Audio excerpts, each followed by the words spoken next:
Okay. I think the stuffing's ready. So's the chicken. Here, you stuff it. I'll make the salad. Okay. The other end, Janet.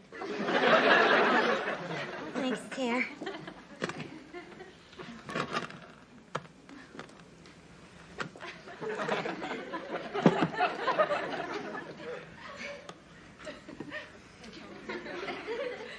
Sorry.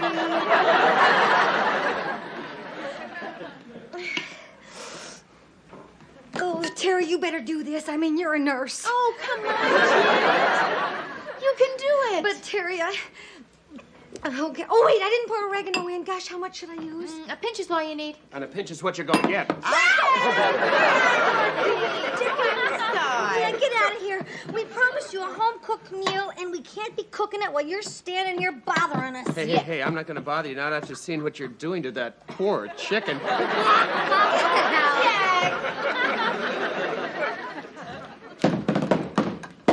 It's open, Lair. Well?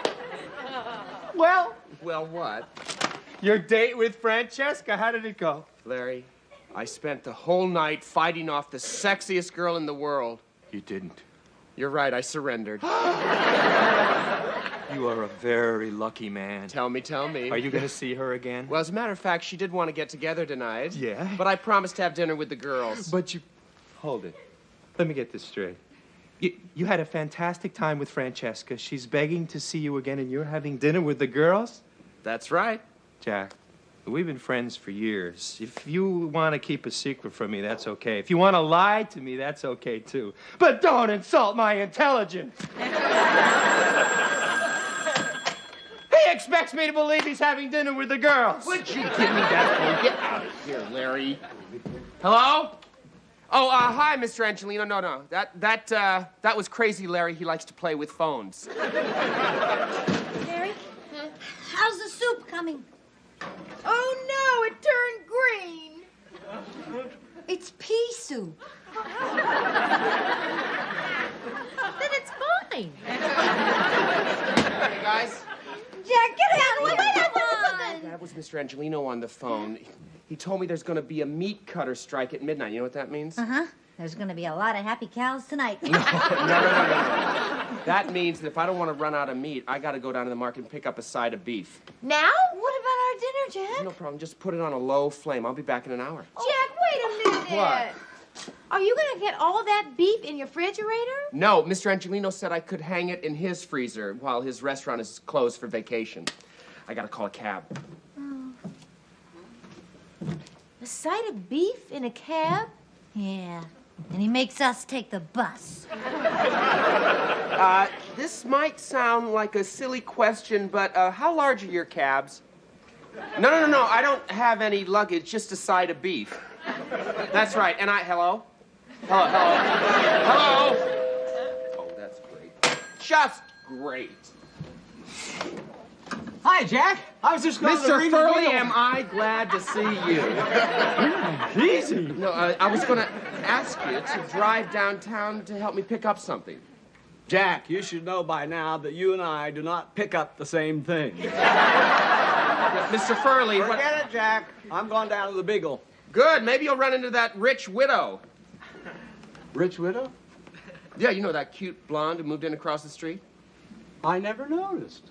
Well, she sure as heck noticed you. She keeps asking me all these questions about that sexy Mr. Furley. Ow. What kind of questions? I'll tell you all about it on our way downtown. You got...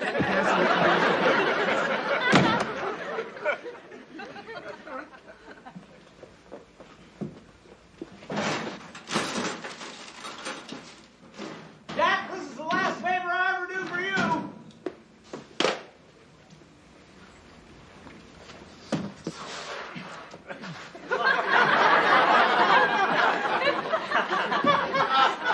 My car smells like a slaughterhouse.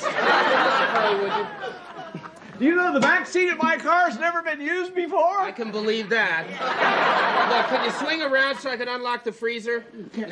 No, Mr. Furley, the other way. Mr. Furley, would you go back the other way? Would you? All right, stop. Don't move. Jeez. You're just lucky I didn't get a traffic ticket. Hey, I didn't tell you to run the red light. What else could I do with a pack of dogs chasing us? Let's just get this in the freezer so we can get out of here. Come on. Easy, easy. Okay, now put your end down. All right, okay, here's the hook.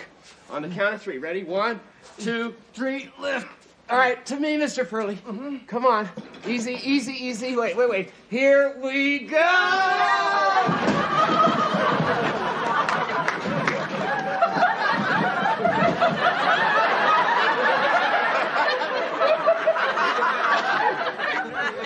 All right. If you're through playing games, let's get out of here. This place is cold enough to hang meat. Okay, hand over your money. What? This is a holdup. Hold on. Oh, knock it off. Give me your wallets. Okay, all right, just don't get nervous, okay? Now you. I don't have a wallet. I carry my money in my sock. Hand it over. Come on. $2? That's right. I never carry anything of value except this watch. Now turn around and get in there. In the freezer? Move!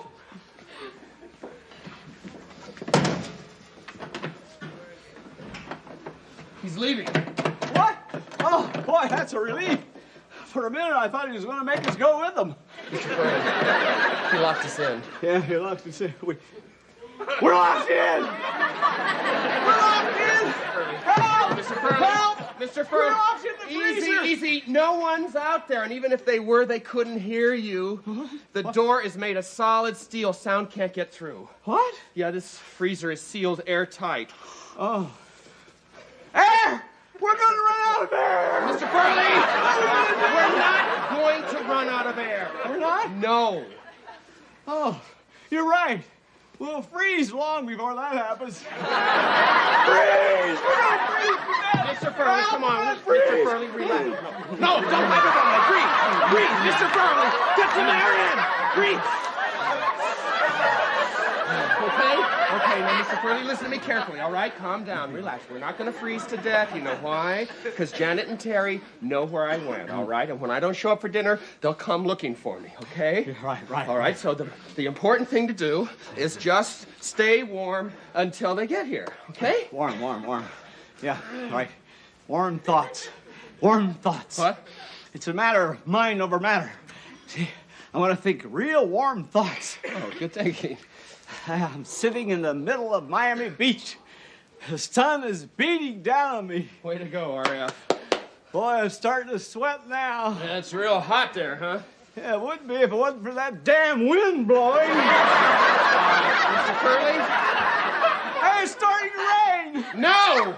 You're right, it's snow. Mr. Furley! This is the last time I go to Miami Beach.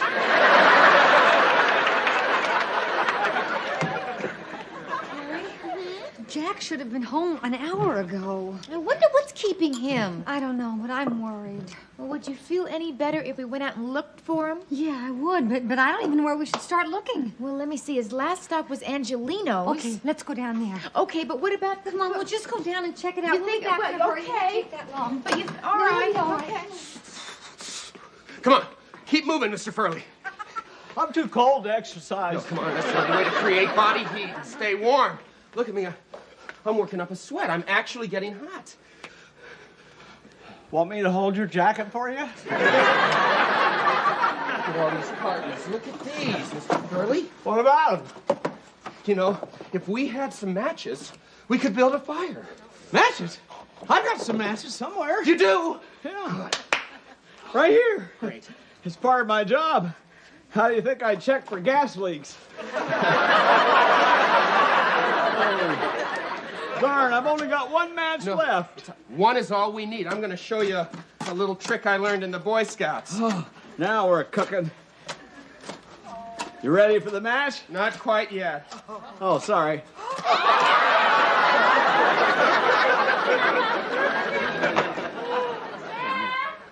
Jack! This is really weird. The front door's unlocked, but nobody's here. Hey, there's a light in the kitchen. It's Jan and Terry. We're saved. We're saved. Terry, look at this. Jack's Bistro, one-sided beef, $468. This is Jack's receipt. Well, at least we know that he made it here. We must have just missed him. Oh, he's probably at home right now wondering where we are. Good old Janet and Terry. I told you they'd figure out where we were. I knew we could count on them. They're leaving. What? Wait! Janet and Terry, come back. Don't leave us here!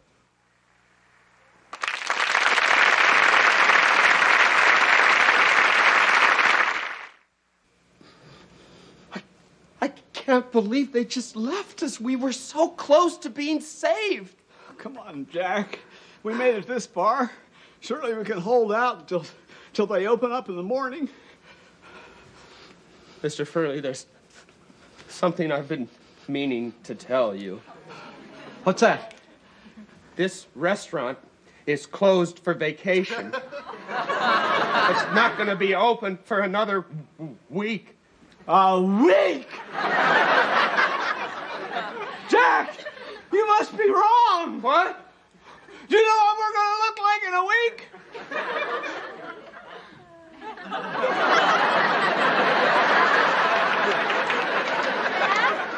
Jack, are you home? Jack! Jack! He's not here. Then where is he? Let me see. If he's not at Angelino's and he's not here... Terry, I know where he's not. I want to know where he is. Well, don't yell at me. I've been with you all night. I'm sorry, Terry. It's just that I'm really kind of worried. Hi, girls. Oh, Larry, hi. Have you seen Jack? No, not since earlier tonight. Oh, that's what I was afraid of. The last thing he told us was that he was going downtown to pick up a side of beef. That's no way to talk about Jack's date. Larry, we are talking about a cow. It doesn't matter what she looks like. Larry! We're talking about some beef that he took down to Angelino's. But he never came home. I knew he couldn't stay away. Stay away from what? Francesca! Who is Francesca? A date, Terry. What do you think? I never said that. That Jack? How could he do this to us? Look, let's just forget about him. Let's just have our dinner and go to bed. Sounds good to me. Larry, you promised to behave. You can have dinner with us. Yeah, if you behave. Hey, thanks very much. What are we having? Roast stuffed chicken. Wow, that sounds great. You know, this is a real treat. A poor bachelor like me doesn't get a home-cooked meal too often. Why don't you get married? I've never been that hungry.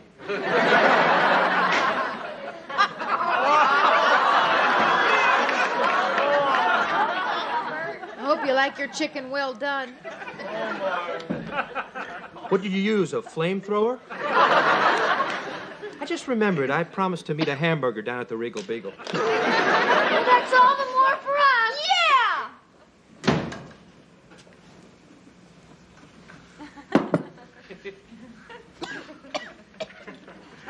Well, Terry, why don't you dig in? Are you crazy? Well, if this isn't just great. Here we are sitting here starving while Jack's out having a hot old time.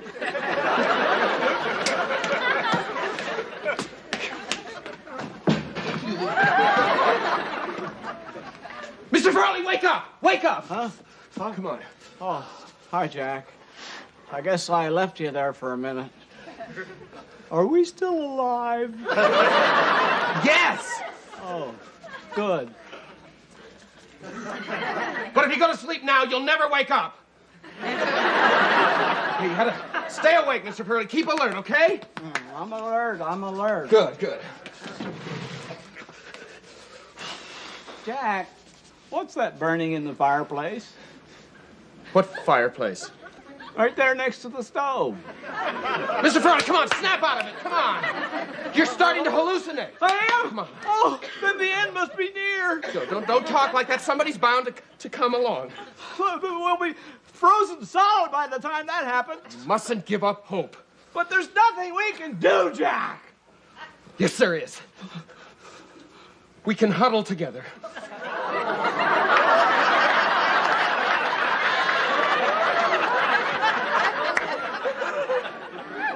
Huddle together.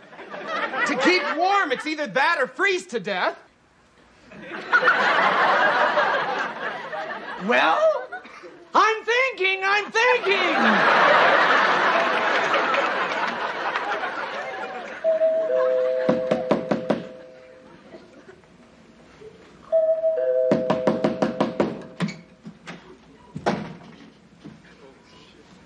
Who is it? It's me, Larry. Larry, it's 2 o'clock in the morning. Yeah. Did Jack come home yet? No, not yet. Oh, then we're in big trouble. What kind of trouble? I just left the Beagle. I wasn't planning on staying that late, but greedy Gretchen walked in. I thought she didn't want to see me again, but she was all over me. I want to tell you, that chick... Would you get to the point? Okay. I saw Francesca there. So? So, she hasn't seen Jack all day. Oh, no. I knew there was something wrong, Larry. No, I just no. knew it. Okay, girls, let's not overreact. Larry, but he's By the probably... way, he's probably fine. It's a big city. He could be almost any place. Yeah, Right, you're right. Yeah. Have you checked the morgue? To make sure he's not there. Oh, Larry, honestly, sometimes... Yes? I'm sorry to bother you folks this time of night. What is it? We would like you to identify a Jack Tripper. Identify? Jack's dead. Oh, my God, Jack's dead. Wait a minute. Who said anything about dead? Bring him in. Oh, he's alive.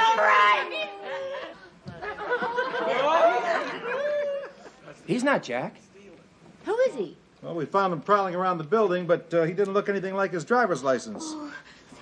That's Jack's wallet. All right, where'd you get it? I know my rights. I'm not talking. Oh, yeah! Cut it up! All right. Help, police!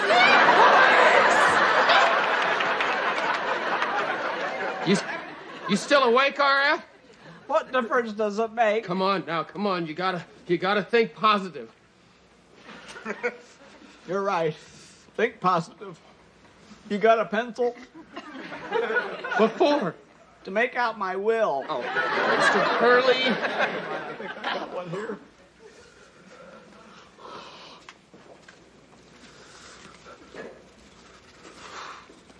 I'm leaving everything to you.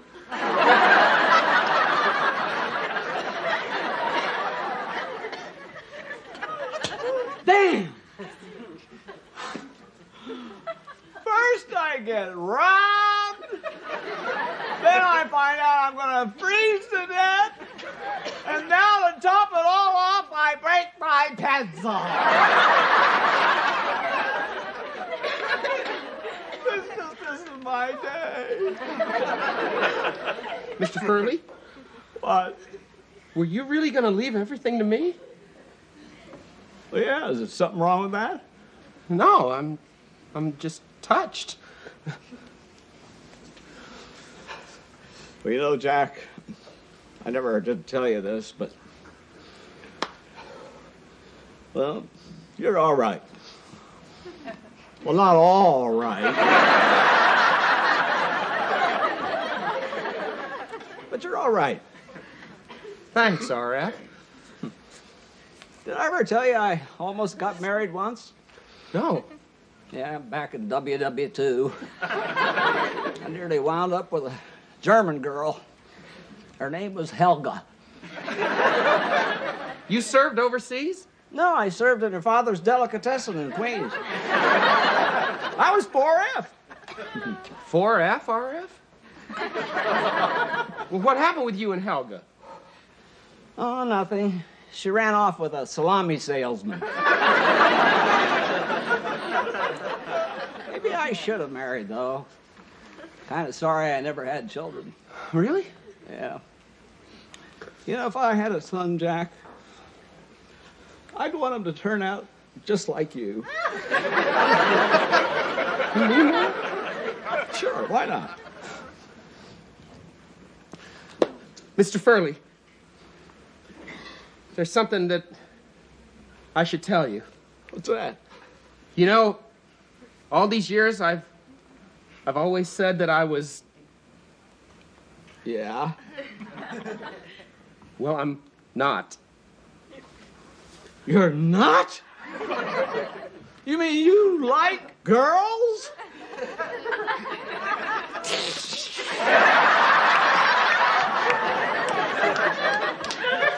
All this time, right under my nose, and I never suspected a thing. I'm sorry I had to fool you. It's all right, Jack. It's all right. Are we still friends? Friends?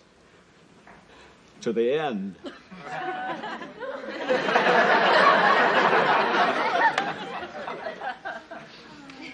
You know my one big regret in life? What's that? I never got to see Alaska.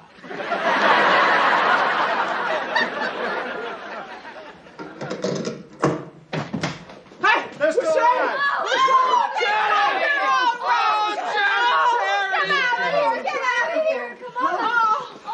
Oh, warm hands. Warm bodies, closer, closer. Are you okay, Mr. Furley? Good. Oh, it must have been just awful for you in there. It was terrible. You know what happened? Jack told me that he likes girls. He what? And you know what that means? Oh, boy. It means that Jack got delirious in there. If I hadn't calmed him down, he would have cracked up completely.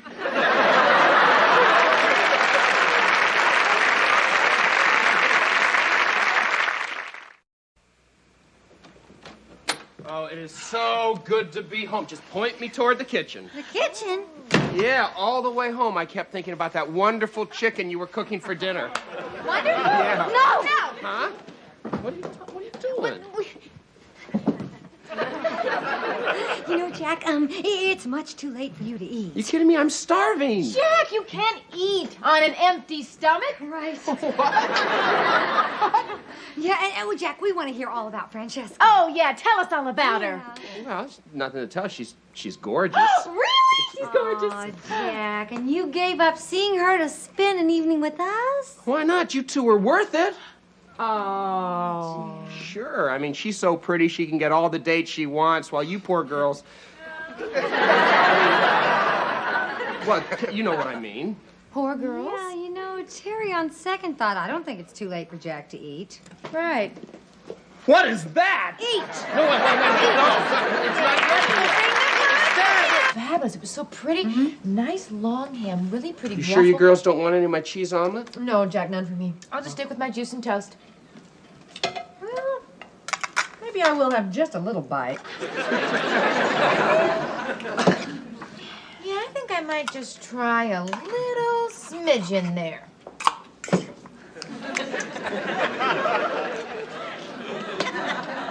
How does it taste, girls? It's delicious. Good. Oh, well, I'm glad the eggs weren't so rotten after all.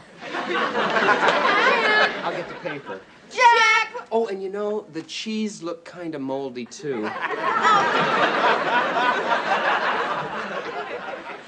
Nah.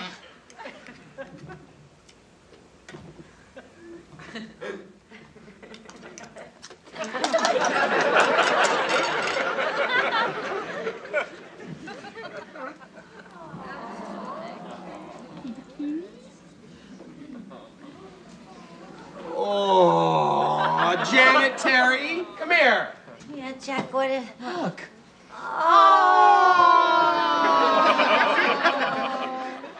I just found it right outside. Aren't you a cutie? She sure is. Oh, Terry, do you think she belongs to anybody? Well, she's not wearing a collar.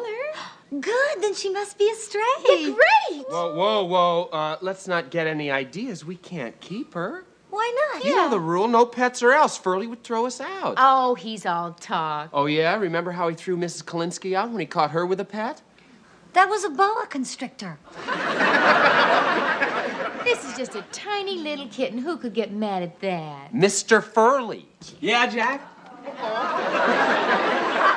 Hi, Mr. Furley. Hi. Here, you better take your paper before somebody grabs you. Here, we'll take that, Yeah, we Mr. will. Furley. Thanks a lot. Was there, something else? No. Can't I just come up to shoot the breeze? I just like to visit with my tenants once in a while. What are you looking at, Jack? Nothing, nothing.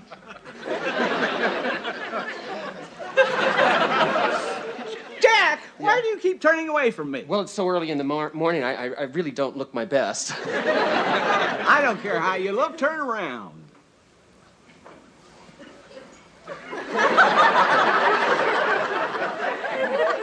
Yeah, you're right, you don't look too good. Well, it's just... Sorry, I'm just a little jittery without that first cup of coffee in the morning. I better go get it right now. Not so fast. Nothing gets past old Eagle Eye Furley. No, see... Don't try to fool me. You're putting on a little weight, aren't you? Oh, darn, I was hoping you wouldn't notice. I guess I've had too many Regal Beagle beers. What was that? That was, Jack. He said that he's got to go now. Meow? Right meow. See ya. Yeah, see ya, Mr. Furley. Boy, tenants, unless they want something, they won't give you the time of day. All right, I'm going. Yes, meow.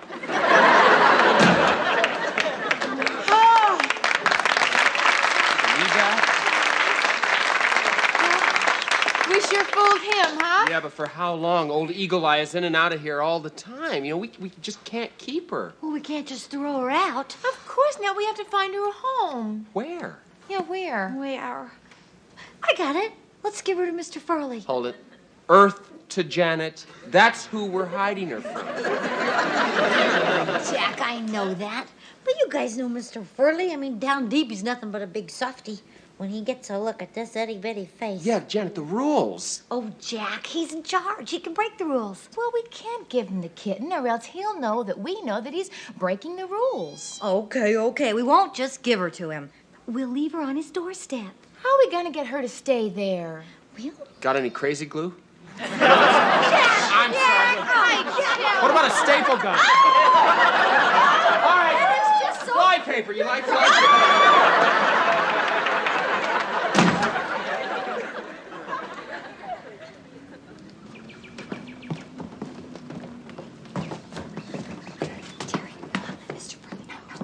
What are you doing? You want her to look her best, don't you? Oh, Hi. Okay, Kitty. When he opens the door, smile. But remember, whatever he's wearing, try not to laugh. All right?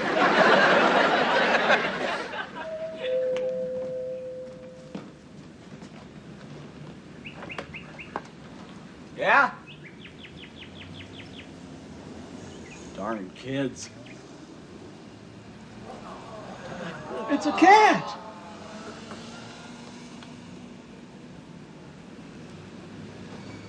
How did you reach the doorbell?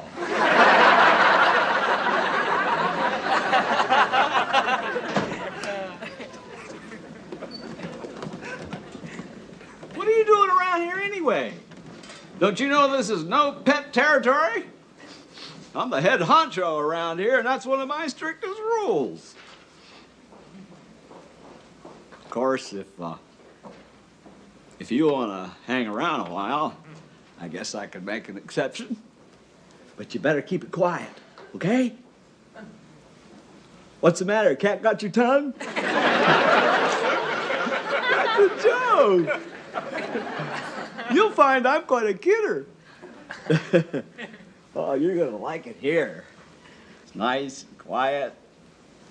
Not like those other apartments. All the friends dropping in, laughing, talking, carrying on. They never get a minute's peace. But hey, don't get me wrong. There's plenty of excitement right here. Do you like to watch television? Let's see. What kind of shows would be good for you?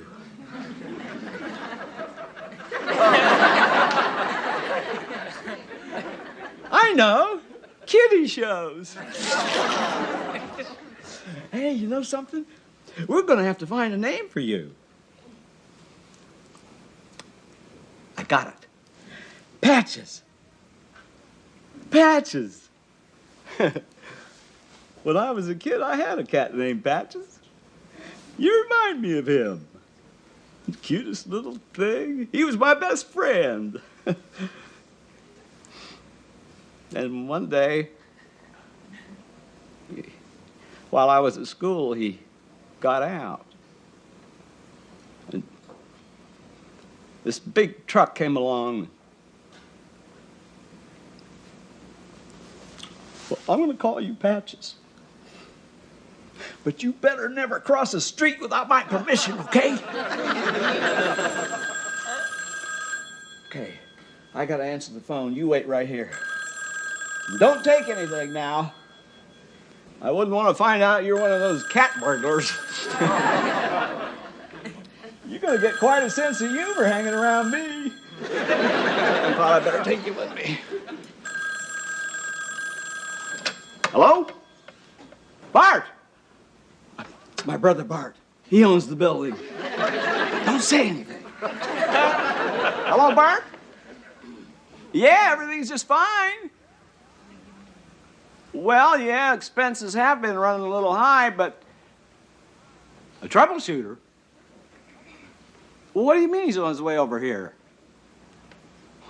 Well, Bart, I've been doing a good job, haven't I? Hello? Hello? Damn. Excuse me. Now, what am I going to do with you? Oh, if he finds you here,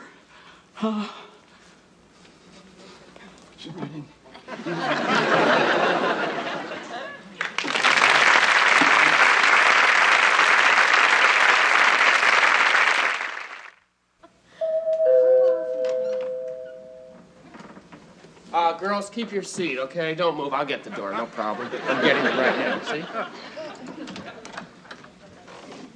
Well, hi. You the Avon lady? No. I'm Muffet. Oh, hi. I'm Jack. Have you seen my kitty? Come in. Your kitty? Are you looking for a kitty? Uh-huh. I've been looking all over for her. Her name is Cuddles. Her name is Cuddles. That was your kitten? Yes. Do you have her? Yes, we did, but we don't. We will, though. All right.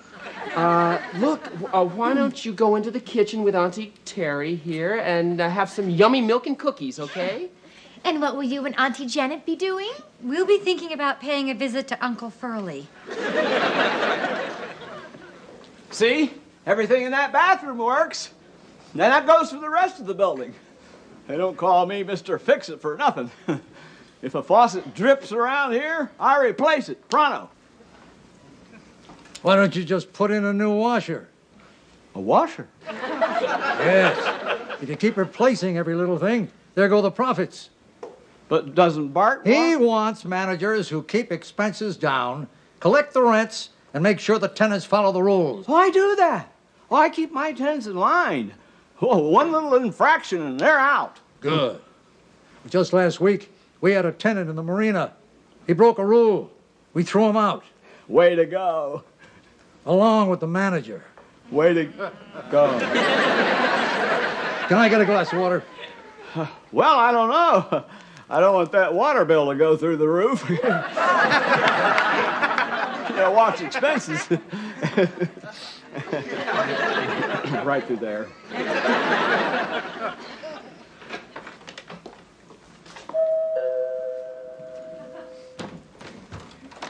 Hey, Mr. Furley. Jack, is it important? I got company. Well, it's about the cat. Cat? Cat? There are no cats around here. Mr. Furley, I saw you pick up a cat and take it in. Oh, that cat. Well, I took it straight to the pound. What? Well, you know the rules. No pets. If there's one thing I do, it's enforce the rules.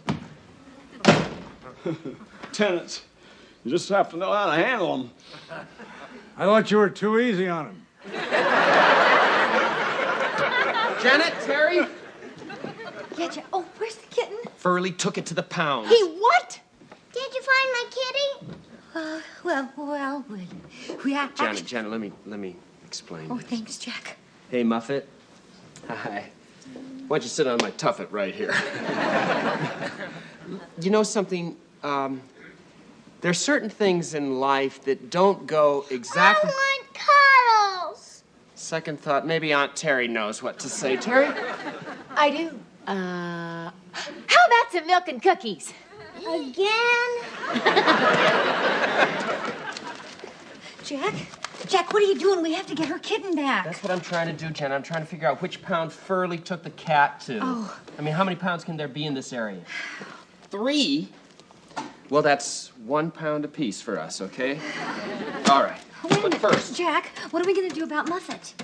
I'm taking care of that right now. I'm going to have Larry babysitter. Oh, come on. Larry wouldn't be caught dead babysitting. Hey, Larry, listen, pal. I need you to do me a favor this afternoon. Oh, you're too busy to spend the afternoon with a real cute girl who doesn't want to be alone? He's bringing a bottle of champagne.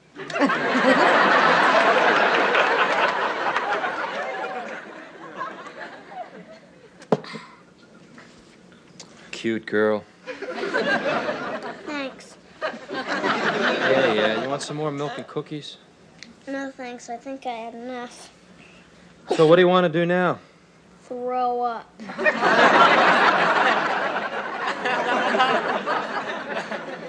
You sound like my last date. You date?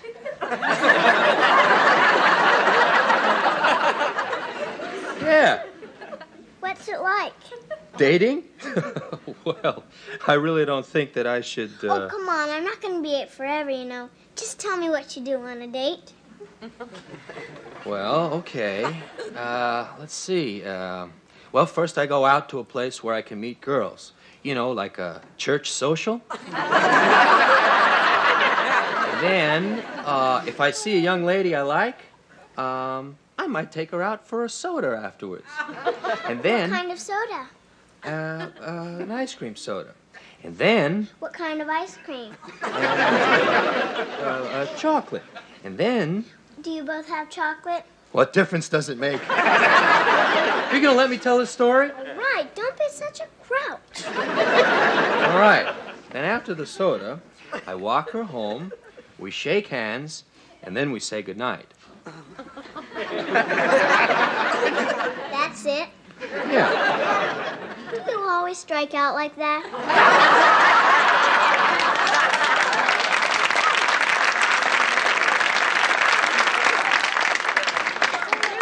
Let's talk about something else, kid, okay? Okay. Where do babies come from?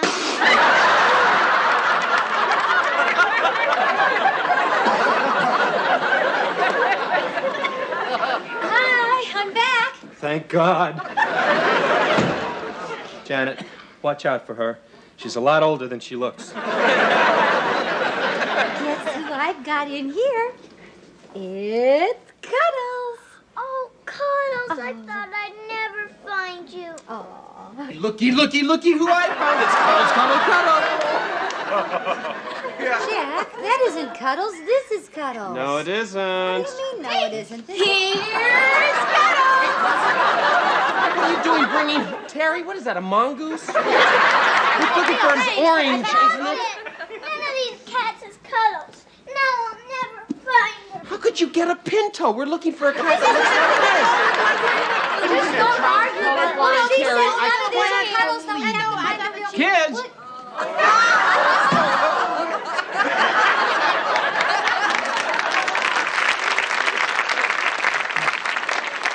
See that?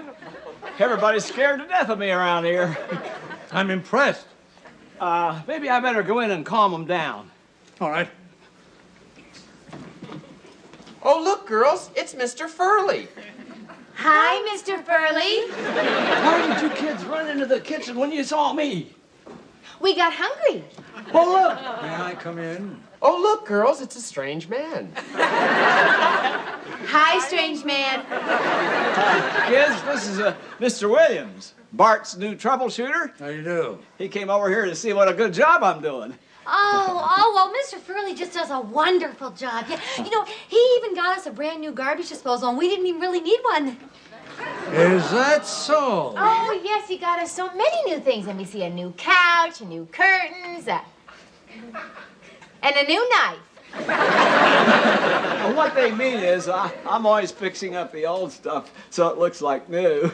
Like this oven here. Boy, it used to take forever to get hot. Watch it heat up. We're very energy conscious here. I'd like to see if he really fixed the Before you see the oven, though, how about coming seeing the new curtains? Okay, but I do want to see that oven. Sure, anytime. Let's see the curtains. Oh, that was close. Yeah. Come on out now, kiddies. You still got 8 lives left. Here. Let's hide them in your bedroom, Terry. Here. Okay, come here. Okay, come on, darlings. Come on. Now, isn't that really great curtains? I mean, that's great fabric. They are not. That's junk. Look how easy it rips. Mr. Furley. I was just trying to make a point. Well, my goodness. Jack, come here. Yes, Mr. Furley. Tell Mr. Williams what cheap curtains these are. No. Mr. Furley said those are the best curtains money can buy. And I suppose this is the new couch you mentioned. Yes, it is. It is. It looks very expensive to me. Don't squat! It's gone. What's going on? The spare change. Well, I didn't take it. See what I have to put up with? Sure I do. But that's no excuse for these unauthorized expenses. You're not going to look very good in my report to Bart. You know that. Wait a minute. Do you mean that you're going to get someone in trouble just because he's doing his job too well? As a matter of fact, yes. Well, gee, that isn't fair. I mean, has generosity become a fault? You know, something that we just, throw out the window for monetary gain? Well, it depends upon... Oh! Jack, control yourself. Mr. Williams, don't you think that you were being a little harsh with Mr. Furley here? Well, you just may have a point there, miss. Sometimes I do get a little carried away. All right, Furley. You're a little too generous, but I'm sure you'll work on that, huh? I will. Terry, I can't find the cat. Don't worry, I took care of it. Let's go, Furley. You can walk me to my car. All right. That's a cat. It's his. Come on, Jack. Don't play dumb. You know the rules. No pets or else. No exceptions. Oh, there you are, Mr. Furley. Look, I can't watch your cat anymore. I got to get to work. See.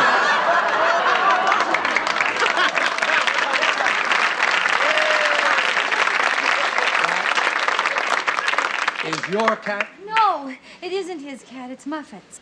Who? Muffet. Well, now, who is Muffet? Well, Mommy? That's a child with more cats. yes, well, see, we got her these kittens to cheer her up when she lost Cuddles there. But she doesn't need these anymore. Yeah, we'll take these right back to the pound, we promise. You're all in very big trouble. I warned you, kids. You're even in bigger trouble. Me? Yes. You're all going to be out on the street if any of you lays a hand on these cats. And just to make sure, they're coming with me. Aren't you sweet, cute little bundles of fur? Nobody's taking you to the pound. No, siree. Don't you worry about it. Daddy, and you're going to have Din-Din at home, aren't you? Remember, if Bart hears a word of this, we'll all be out on the street. But he won't, will he, my babies? No, it's our secret, and we're going to keep our hidden secret. I guess this belongs to you. You take good care of her, you hear? No, thanks. I thought about it. I'd rather have a goldfish. They can't run away. Bye. Bye, Muffet. Well, gosh, guys. What are we going to do with that kitten now? I guess I could take it. Oh, would you, Mr. Furley? Well, somebody has to make the sacrifice. But don't get the wrong idea now. I'm the only one in the building who's allowed to have pets. Because I don't have to answer to nobody. What? Patches, you say you want your dinner? I'll get it.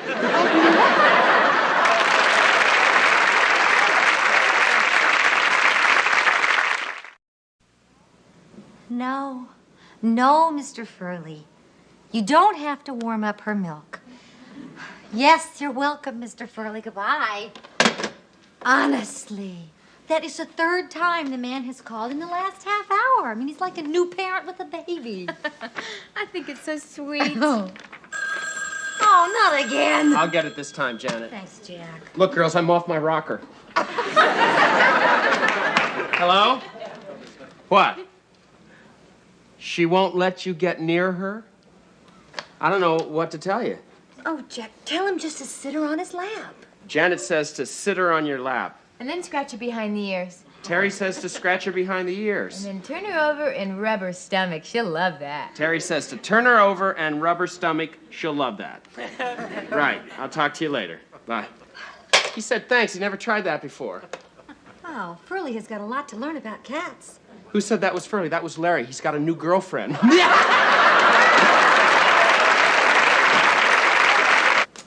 You're awake. I don't believe this. You are actually awake. What are you talking about? Jack's reunion. Terry, you slept through the whole thing last night.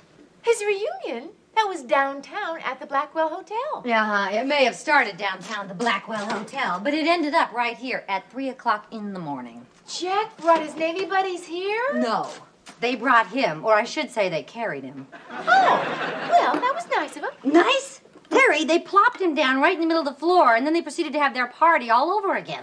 Here? You should have seen these guys.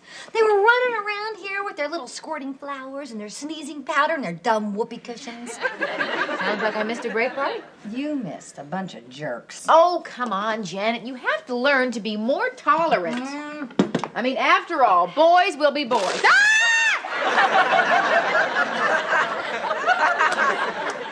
Those jerks! Hey, girls, could you keep the noise down? I'm not feeling... Oh, my God, I'm seeing snakes. Courtesy of your Navy pals. They were here? Mm-hmm. Too bad you weren't.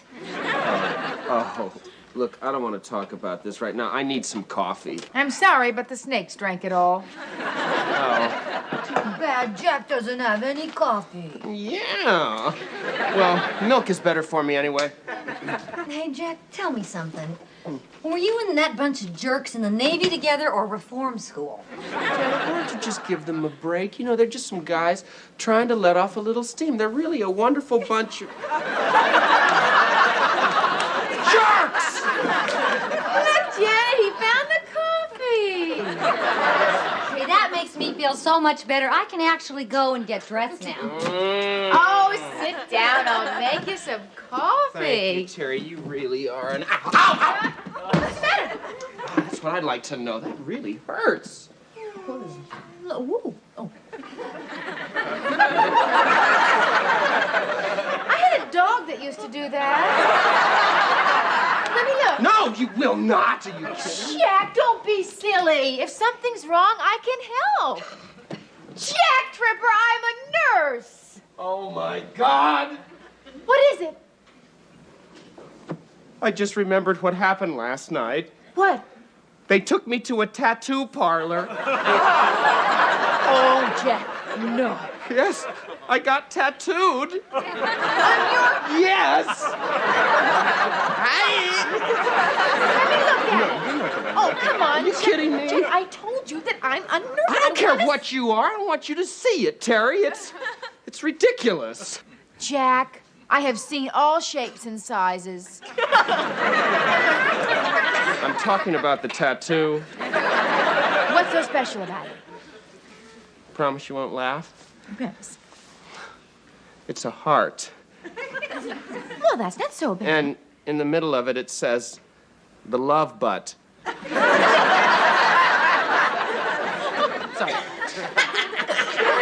Just stand there laughing when I march for life. Oh, take it easy. Who's gonna see it? Well, Sorry. What am I going to do now? Have it removed. They can do that? I'll call one of the doctors down at the hospital. Oh, Terry, bless you, bless you. It's just a simple surgical procedure. Surgical? You mean an operation? What'd you expect, an eraser? Hello, Angie. Terry Alden. Hi. Listen, is Dr. Porter there? Good. I'd like to speak with him, please. Thanks. A very good plastic surgeon. Hurt Best. me. Dr. Porter, Terry Alden. Listen, I have a friend who would like to have a tattoo removed, and, well, it's on... Why don't I just put him on the phone? Hold on. Just a second. I gotta go to work. I'll see you Terry, later. wait a minute. Promise me you won't mention any of this to Janet. Okay, but she's bound to find out. How? Janet always gets to the bottom of things. Cheer up, Terry, okay? Oh, doctor, yes, this is Jack Tripper, and, I do have a problem. Uh-huh. Yeah, I see. Tell me, how large is the tattoo? Well, that might require a skin graft. You'd have to stay overnight. Well, okay, how soon do you think you can do it? Oh, no, a month? Now, I'll tell you what. I've had a cancellation. If you can get over here right away, I could schedule you for surgery this afternoon.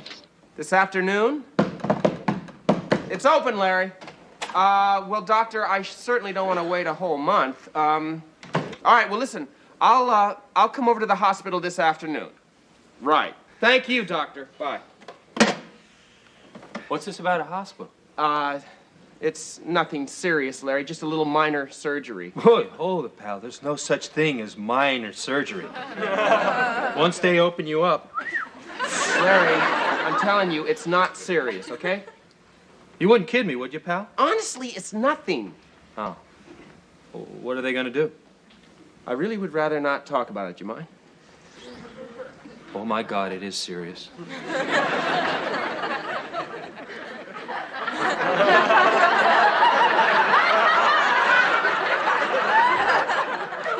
Jack? Well, Larry, if you must know, I got a tattoo. Oh, my God! A tattoo? Right here. I was out with my Navy buddies last night, and at the time... Yeah, I don't think I want to hear anymore. Thanks. So how are they going to take it off? Sandpaper? Where are you having it done? Wilshire Memorial. Really? I just gave Charlie Belson a lift over there. He's having a vasectomy. Can you believe it? Well, Larry, this guy's got 8 kids. Yeah, even so, it gives me the creeps just thinking about that. Oh, come on now, Larry. A vasectomy is not the end of the world. Yeah. Look, if a guy wants to play it safe, a vasectomy is the only way to go. You know what I mean? Yeah, Bishop, yeah. So when are you going into the hospital? Yeah, just as soon as I can get myself dressed and throw a few things into a bag. Don't let him cut too deep. Hiya, Janet. How about this guy, huh? Larry, wait. Jack? What's going on? No, not you two. I don't want you to worry. It's just a little minor surgery, okay? Minor? Yeah, and in a few days I'll be back in circulation. This is nothing to joke about. I don't think you should do it. Janet, the arrangements are already made. Listen, I gotta ask you, can I borrow your little suitcase? The zipper on mine isn't working. I don't think your head is working. Janet, I don't have time for this. I gotta get to the hospital. You gonna lend me your suitcase or not? Oh, it's in the bottom of my closet. But I got a bunch of my clothes in it. I'll empty it. Oh, and Janet, could you get my shaving stuff together for me? Jack, I don't think you've given this enough thought. Janet, please! Oh, okay. But, Jack, we're going to talk some more about this. I'll get it. Oh, hi, Mr. Furley. Jack, what's the matter with you? What? Well, Larry just told me you're going into the hospital. Oh, that big mouth. But he didn't tell me what for. Now, to me, that sounds very serious. No, Mr. Furley. It's just a little minor surgery. Oh, well, that's a relief. Yeah. Excuse me, I gotta go get dressed. What kind of surgery? Tonsils, appendix? Well, it's not that big a deal. Having your ears pierced? Mr. Furley, if you must know, I'm just getting rid of something that I never should have had in the first place. Something? Mr. Furley, I'd love to talk to you about this, but I really gotta get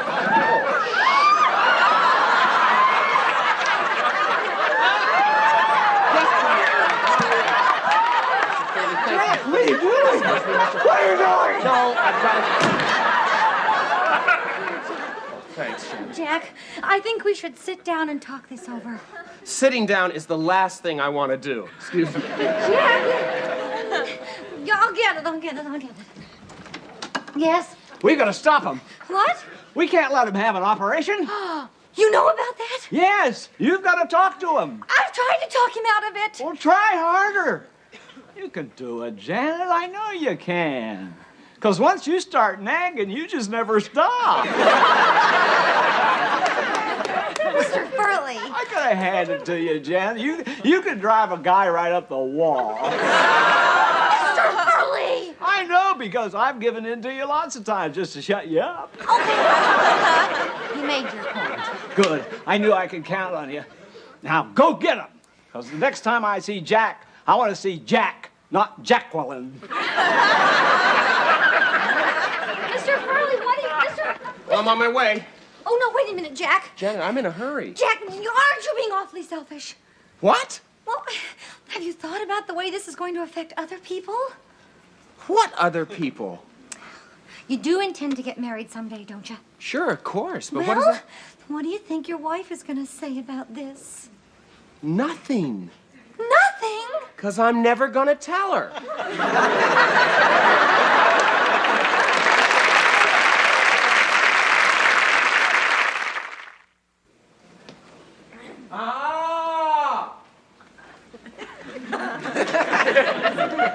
Jack? Oh, it's you, Terry. Are you all right? Not really. Terry, why is the guy in the next room moaning? He just saw his bill. Oh, come on. You're not worried about the operation, are you? Yes. Oh, believe me, it's nothing. The doctor could do it with one arm tied behind his back. Really? But he won't, will he? Oh. It's just that I'm... Hello, Dr. Hi, Porter. Terry. Jack, you'll be all right. See you later. So, Jack, how we doing? Well, I'm, Doctor, who are all these people? Oh, they're interns. They're here to observe. Now, if you'll just roll over. A couple of them are women.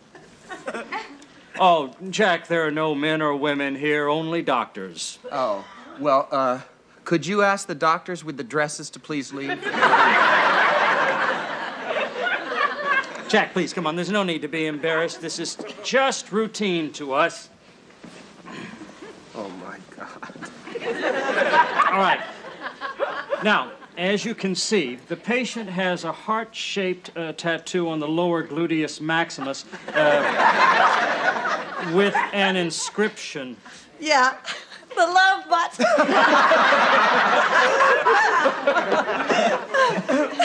Dr. Fairmont, are you here to learn or not? I'm sorry. Well, I can assure you this is nothing to joke about. The man has a very serious...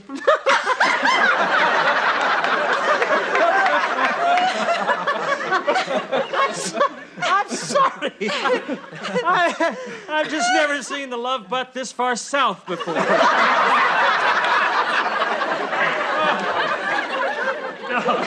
No. It won't happen again, son. Now, Dr. Fairmont, how would you proceed in this case? Well, I would make an incision from here to here, then down to here, then up through here.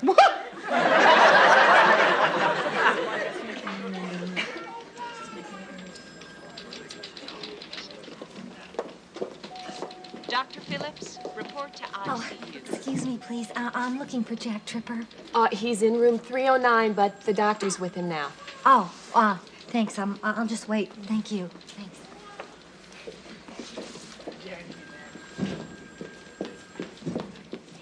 Excuse me, can I leave my baby with you while I visit my husband? Oh, I'm sorry. It's against the rules. But they said I wasn't allowed to take him in with me. I'm sorry. Nurse White to 2 Excuse me. What? Would you watch my baby for me? What? Please, it'll only be 5 minutes. Oh, no, I'm sorry. I really... Yes, I'd be very happy to. Oh, thank you. Sure. Oh, hi. You won't have any trouble with Timmy. He's a very good baby. Oh, I can see that. Thank you. Sure. Timmy, you may not know it, but you are going to get through Jack's thick skull. Hi,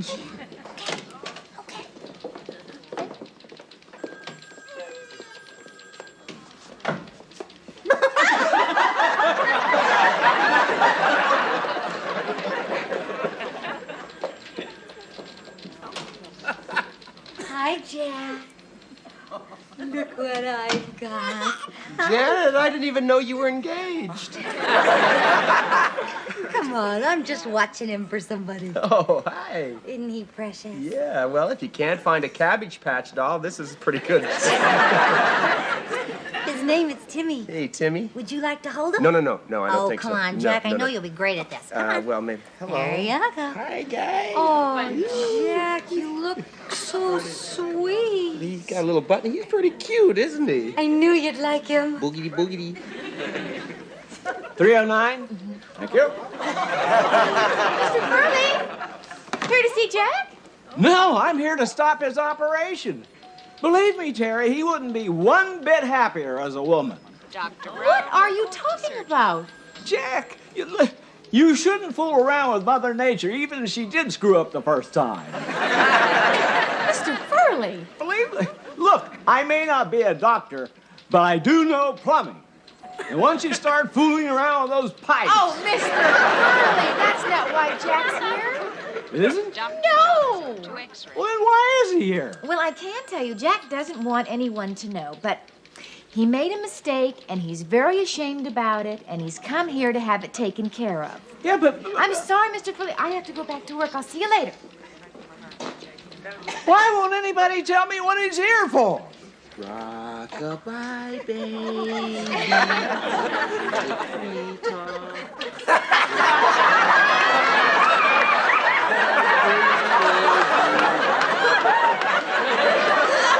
Oh, my God! What's going on here? That's what I'd like to know. Will you please leave? I have to attend to this patient.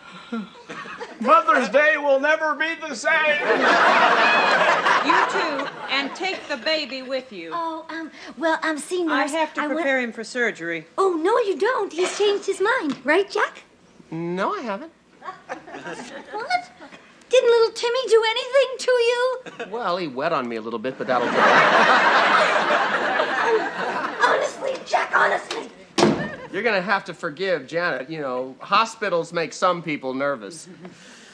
What is that? That's just a little something to help you relax. Well, it isn't working. Oh,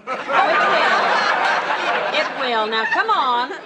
A few seconds, and you won't have a care in the world. Will it hurt? Oh, now, Mr. Tripper, I've been giving these shots for over 20 years. Yeah! And it hurts every time. Now, in just a few minutes, you're going to feel a lot better. Oh, sure. First you make me think it's not going to hurt, and now you tell me it's going to make me feel so good. Well, I have to be going now. Oh, thank you. You are so beautiful. Why do they always have to get a shot before they say that?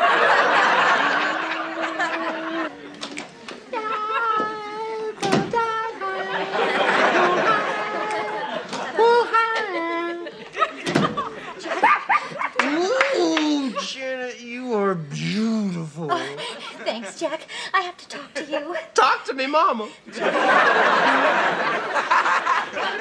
You want to have a baby of your own, don't you? Well, sure. Well, then we have to act now. Okie doke, hop in.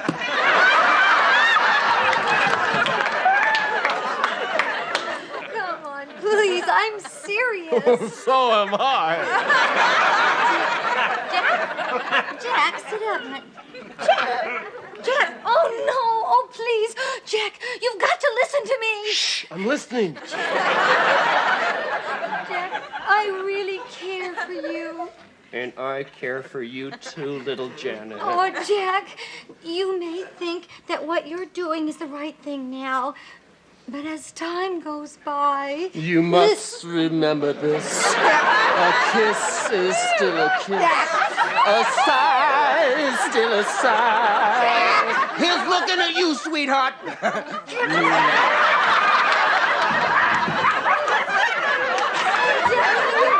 You out of here. Why? Because, Jack, we can't wait. The gurney's on the way. The gurney's on the way.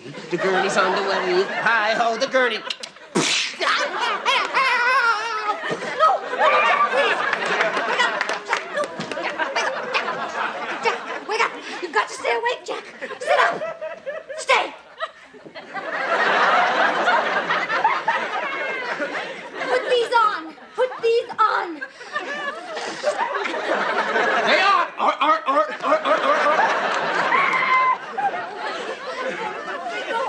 Feet, Jack, here. Oh, you're so smart. Oh, I'll always remember you, Daddy.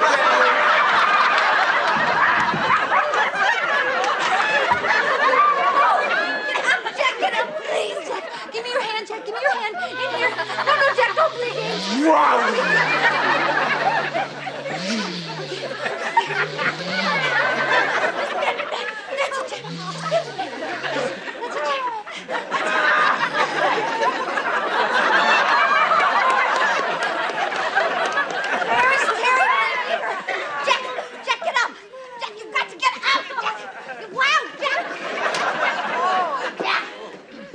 It's impossible. Oh, Mr. Furley, here, sit down and relax. There.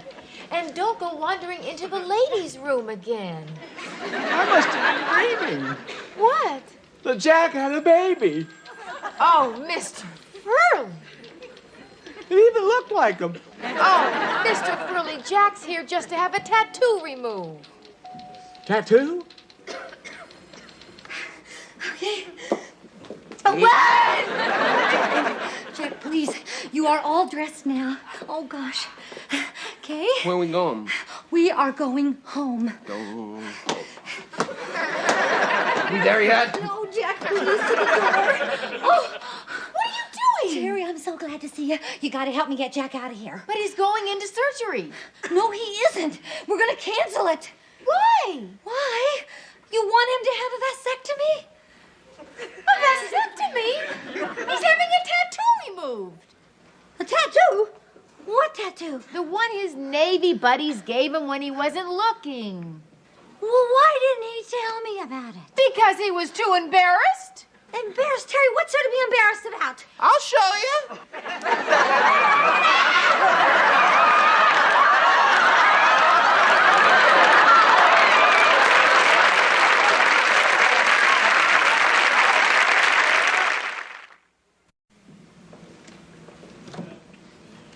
Here we are, darling. Oh, thank you, Terry. You're welcome, sweets.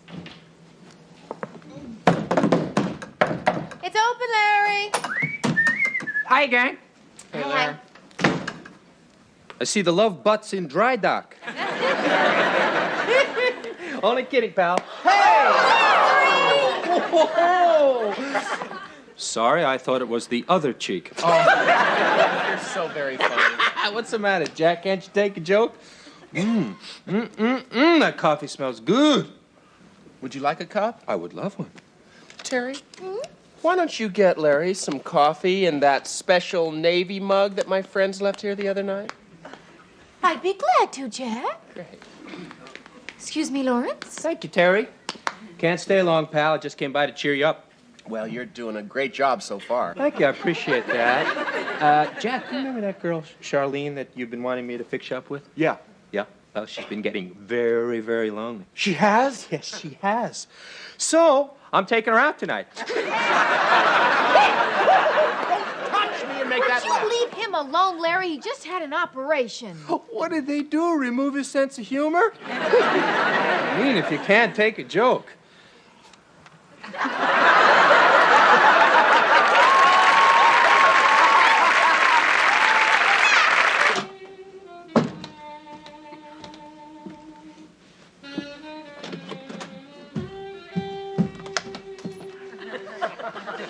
What is that? I think it's a saxophone. I know, but I mean, where is it coming It's from? gotta be that idiot who just moved in next door. Oh, how could he be so inconsiderate? Really, Jack, it's the middle of the night. I'm gonna go over there and wrap that sax around his neck. Jack, wait. Don't you think you ought to get dressed first? Hey, Terry, I'm not trying to impress him. I just want to shut him up.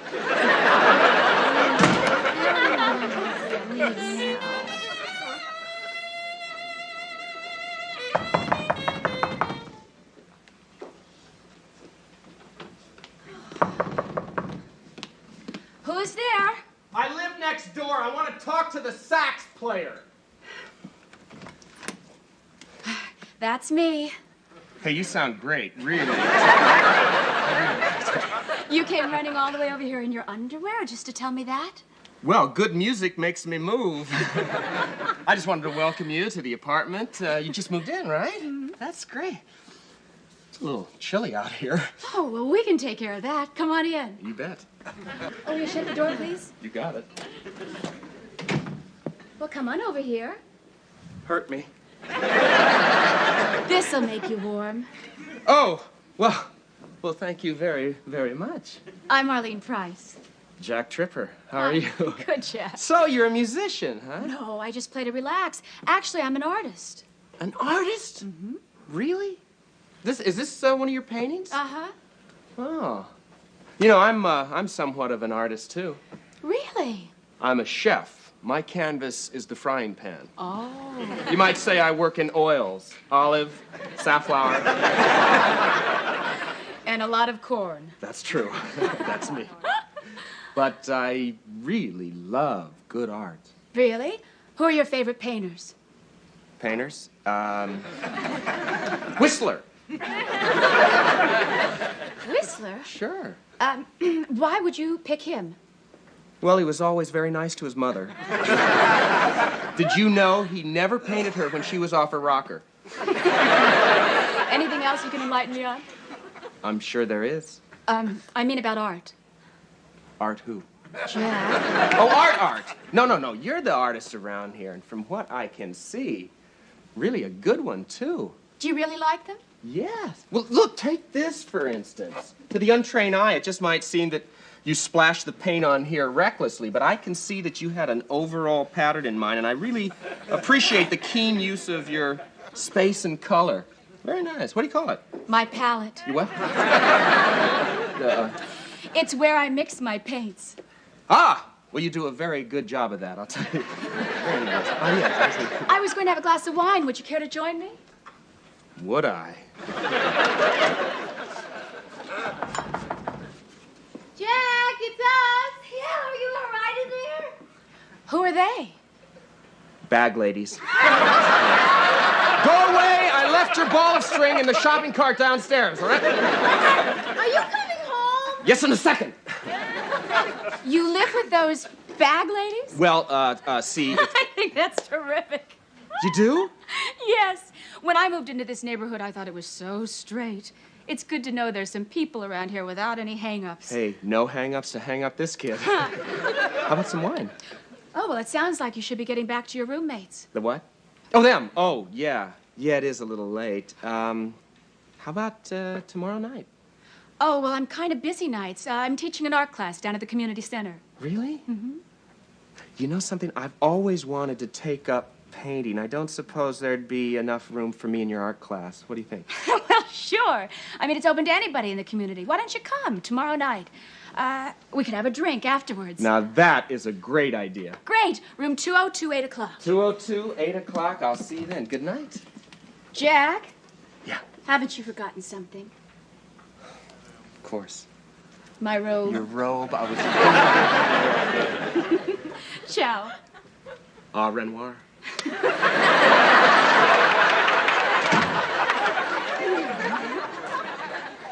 Okay, Terry. What's keeping him? I guess it takes time to wrap a sax around someone's neck. Jack, what took you so long? Wouldn't you let us in? Well, Terry, you know, Janet, things were getting a little ugly, and I didn't want you girls around in case I had to get physical. No kidding. What happened? Well, it's man stuff. Let's just say I came on pretty strong. Way to go, Jack! a lot, Jack. Now we can all get some sleep around here.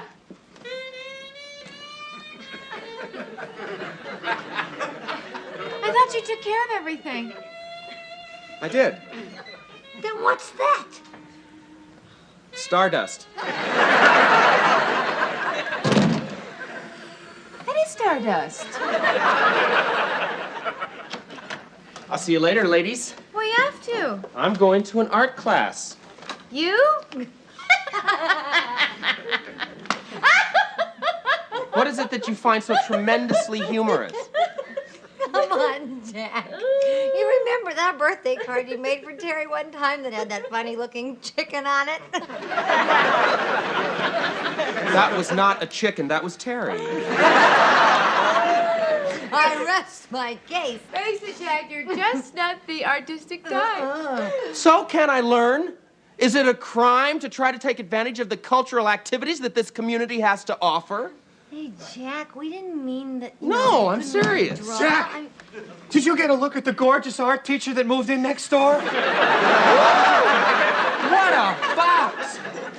Art teacher. Yeah, Furley says she teaches a class downtown. You big phony. Well, I didn't start any trouble, did I? Yes, you did. Ooh, goody, goody, goody, goody. Mind if I take a ringside seat? You're out of here, Larry. Well, come on, can't I listen? Out. Oh, come on, Jack, I haven't had any fun all day. You're out. Jack, you are really unbelievable. Yeah, you'd do just about anything to make it with a girl, wouldn't you? No, you see, you two think that I'm taking this art class just to hit on the teacher. Oh, no, of course not. But it's a good thing she doesn't teach skydiving. Face it, Jack, we know you. No, see, that's the trouble with you two. You're always thinking the worst. And we're usually right. No, I'll tell you why I'm taking this art class. I'm taking it to improve myself, to make myself a more interesting person. And if you don't believe that, that's your problem.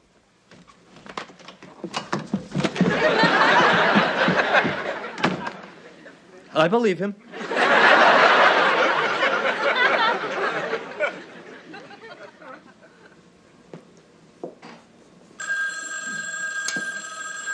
Hi.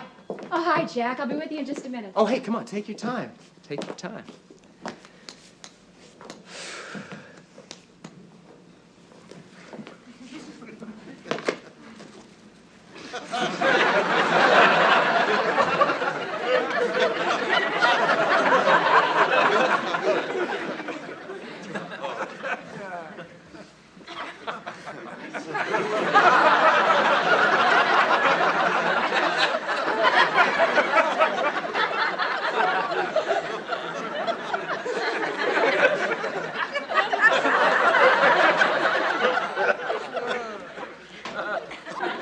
Oh, Jack. This is terrible. I know, I'll run out and buy another one. I ate the banana. Oh, never mind about that. That was my model on the phone. He says he can't make it tonight. You can't? Well, I guess that means that we have the whole night to ourselves. No, that means I still have to give the class. It'll have to be a lecture, and I hate lecturing. It gives me such a headache. How long do these headaches last? I mean, why can't you get your students to paint something else? You know, like this basket of fruit here. Well, because, Jack, this is a class in figure drawing. Oh, I'd give anything to lay my hands on a model. Hey, Arlene, if it means that much to you, I'll pose for you. You? Sure. Have you ever modeled before? No, but how hard can it be? I'll give you anything you want. What do you need? High fashion? Or low fashion? I bet you want something classical like The Archer. Or The Archer's Son. You know, don't kill me, Daddy! Contemporary. Hooah, laid back. I got more. What do you want? Oh, I don't need any more, Jack. You can get undressed in there. Great. Undressed? Well, sure, Jack. You can't pose in the nude with your clothes on. No, I knew that. I'm so glad you're here and not somebody who's uptight about taking off his clothes. How do you know I'm not uptight? Well, Jack, anyone who wanders around the neighborhood in his underwear can't be too uptight. Yeah, but see when we met. Jack, you don't have any hang-ups about posing for me. Hang-ups, me? I didn't think so. You can find a robe in there. I hope so. All right, class. Let's get started. Please set up as quickly as you can. As promised, tonight we'll be sketching the nude male. Our original model canceled, but a friend of mine has graciously agreed to fill in. Jack? Jack, are you ready? Arlene? Uh-huh. You know something? I've been thinking. Who are they? Well, they're my students, Jack. Oh. Now, let's get you set over here. But, okay.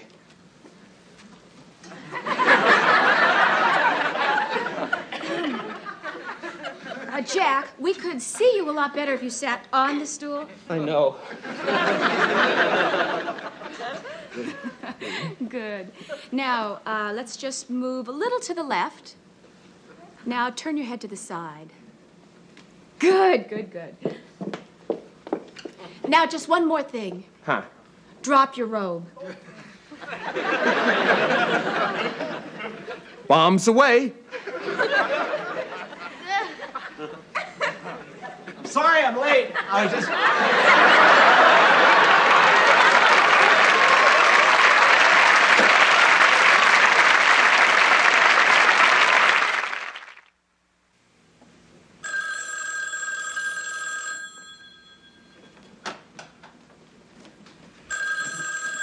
I get it, Jack.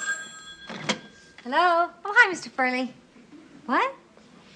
Does Jack still have goosebumps? Here, I'll take that. No, Mr. Furley, listen, the goosebumps are gone. Thank you very much, and I really appreciate you fixing the heater in my bedroom. All right, bye. Hey, Jack, tell us about your art class. Oh, yeah. Some other time. No, come on, Jack. We know what happened last night. You do?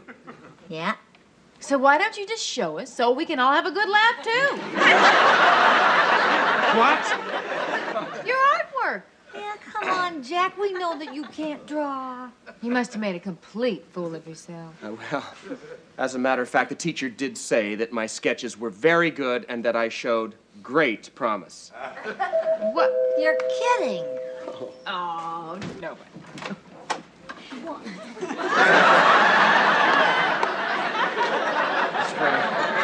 Mr. Furley, yeah. Promise me you won't mention anything to the girls about seeing me pose last night. Would you please? I got please. Hi, Mr. Furley. Hi, Mr. Furley. Hi. Did Jack tell you I bumped into him last night? You saw Jack last night? In the flesh. Where? In art class. Since when did you get interested in art? When I found out the classes were free. Well, thank you very much for stopping by, Mr. Furley. No, wait, Jack, wait. Mr. Furley. Did you get to see any of Jack's work? I saw all of it. Is he any good? Good. I have never seen so much raw talent. Really? Yeah, I can honestly say that I saw a side of Jack I had never seen before. Well, don't you think it's about time for you girls to be getting dressed? Oh, right. I can't be late today, right? See you, Mr. Furley. Yeah, bye, Mr. Furley. Well, how'd I do, Jack? I didn't mention one word about the posing. You were amazing. Thanks a lot. What are friends for? Hi, Mr. Furley. Hi. Arlene, what are you doing here? Well, I came by to see if you were all right. You left so fast last night, I didn't get a chance to see you after class. Didn't you see enough of them during class? Sorry. Thank you, Mr. Furley. I brought something for you. Oh, thank you. Let's see. It's me. All of me. Do you like it? I did it myself after class. From memory, really. It's very natural. Thanks, Jack. Well, I've got to be running along. Good. I mean, goodbye, because I have to be running along, too. And I'll talk to you later. Thanks a lot. Bye. It's very thoughtful. Yeah! Dad! Listen, we were wondering, did the mail come yet? I didn't look. I'll take a look. No, you won't. Why? Because I'll take a look for the mail, okay? While you two girls go on into the kitchen and have yourselves a second cup of coffee. Oh, why, thank you, Jack. Yeah, that is very nice of you, Jack. Hey, look what I found outside your door, Jack. What is it, Larry? Isn't it obvious what this is? You know, it's wrapped in a brown paper bag. Are you kidding me? Come on, you've heard about these sick people leaving things like this on your doorstep? This can only be smut. Do you really think so? Let's take a look. Not in front of the girls. Larry, what's wrong with you? Just take this out of here. What do you want me to do with it? I don't care what you do with that filth. Just get rid of it. Okay, okay. You're starting to sound like my mother. Lawrence! Well, I better go get dressed. See. Oh, hang on a second, Jack, please. Yeah.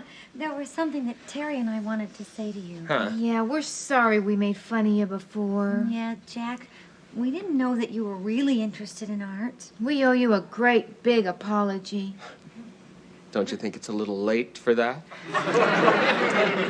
Jack. No. The guy tries to improve himself instead of sitting around stagnating, and what does he get for it? Oh, come on, Jack. Don't get mad. I'm not mad. I'm hurt. After all these years, I thought you girls would know me better than that.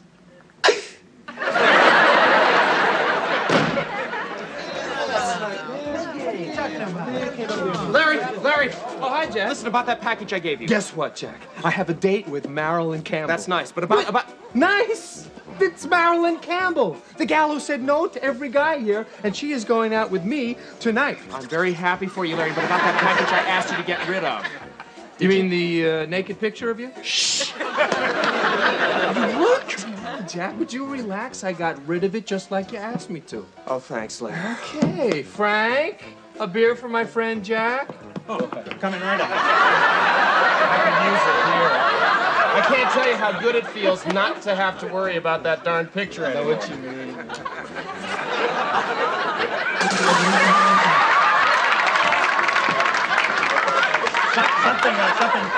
Something wrong with the beer? How? Hey, guys, I think you noticed his picture. You gave my picture to the Beagle? I didn't give it to them. Oh, sorry. I sold it. You what? Yeah, for $20. Here's your share, 10 big ones. Larry, how could you? You told me to get rid of it. You didn't say where. I'm gonna kill you. Jack, I don't see what you're getting so upset about. That's a very good likeness. Larry? Of course, she did exaggerate a little. Your shoulders aren't quite that wide.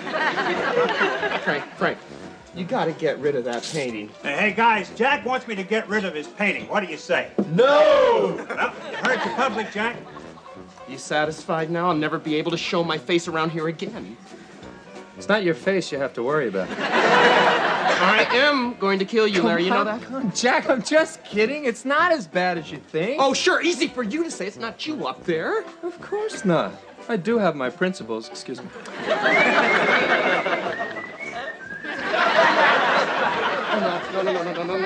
No, girls, we have to go home right now. No, we gotta go. We just got here.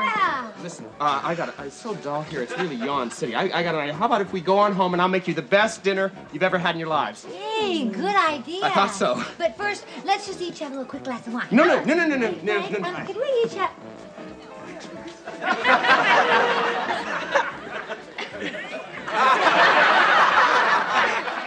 Oh, no. Oh, yes. Oh, God.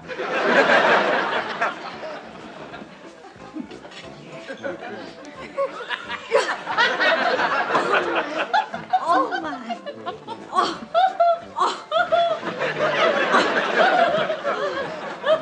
Don't say it. I was just going to say that it's a very nice picture. Oh. Yeah. Can I have one made for my wallet? Oh, no, Terry, I don't think so. You would lose a lot of the detail that way. Okay, I'm only going to say this once. You've got to know that was not my fault, okay? All right, I was conned into it, and I just didn't know how to say no. Oh, Jack, don't be so modest. You said you wanted to be more interesting, and you certainly are. And you certainly aren't stagnating up there. You guys are real good friends. You know that. I'm really proud to know you. Oh, come on. We're Oh, sure. Oh, we won't mention it again. Oh, right, yeah, but... No, we won't. So, what do you think of our centerfold, Jack Stripper? Larry, why don't you go far, far away? Not until you've met someone very special. Marilyn, I would like you to meet Janet and Terry. Hi. Nice to meet you. And this is Jack, our local celebrity. Hi. Haven't I seen you somewhere? No. Wait a minute. That's you above the bar. This is never going to end. Yeah, well, folks, we'll see you later. Come on, Marilyn. Let's No, wait. You know, Jack, I really like that picture. You do? Oh, yes. There's something about it. Yes, something crazy. Let's go, Marilyn. I think it's the soulful look in your eyes. Well, a lot of people have told me that. I have a feeling there's more to you than meets the eye. Not much more. I'd really like to get to know you better. Are you doing anything tonight? Not a thing. Oh, Marilyn, don't you think three's a crowd? You're right, Larry. We'll make it some other time. We've Let's go, Terry. Excuse us, one thing. You really like that picture? Oh, yeah. Good, I'll have one made up for your wallet. Excuse us. Marilyn?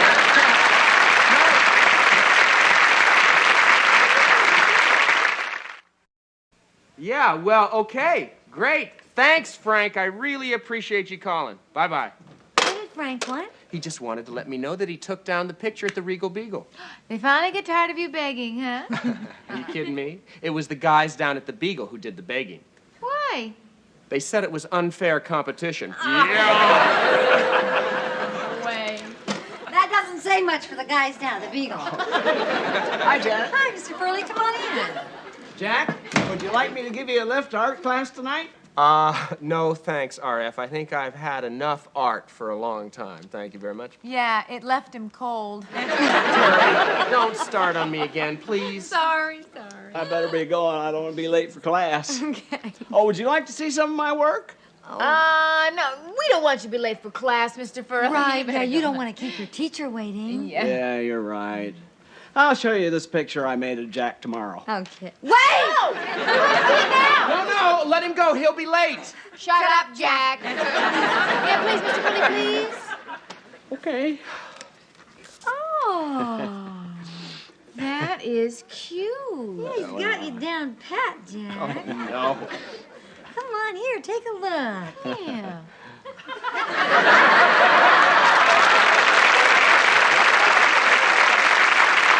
Apparently, what's your sign is a cliche in the Dewey Decimal System.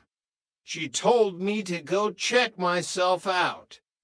The night took a turn when a group of Jack's cooking school rivals entered. They were led by Andre, a man who wore his chef's hat with an arrogance that Jack found infuriating. Andre was everything Jack wasn't: wealthy, polished, and actually French. Tripper, Andre sneered, stopping by their booth. I heard about your adequate quiches. Perhaps one day you will learn to cook for people with actual palates, not just for whatever it is you do in that apartment of yours. Jack stood up, his face reddening. My roommates love my cooking, Andre. And for your information, my adequate quiches were the talk of the flower shop. They were requested by name. Flowers do not have taste buds. Tripper, Andre laughed, turning to his friends.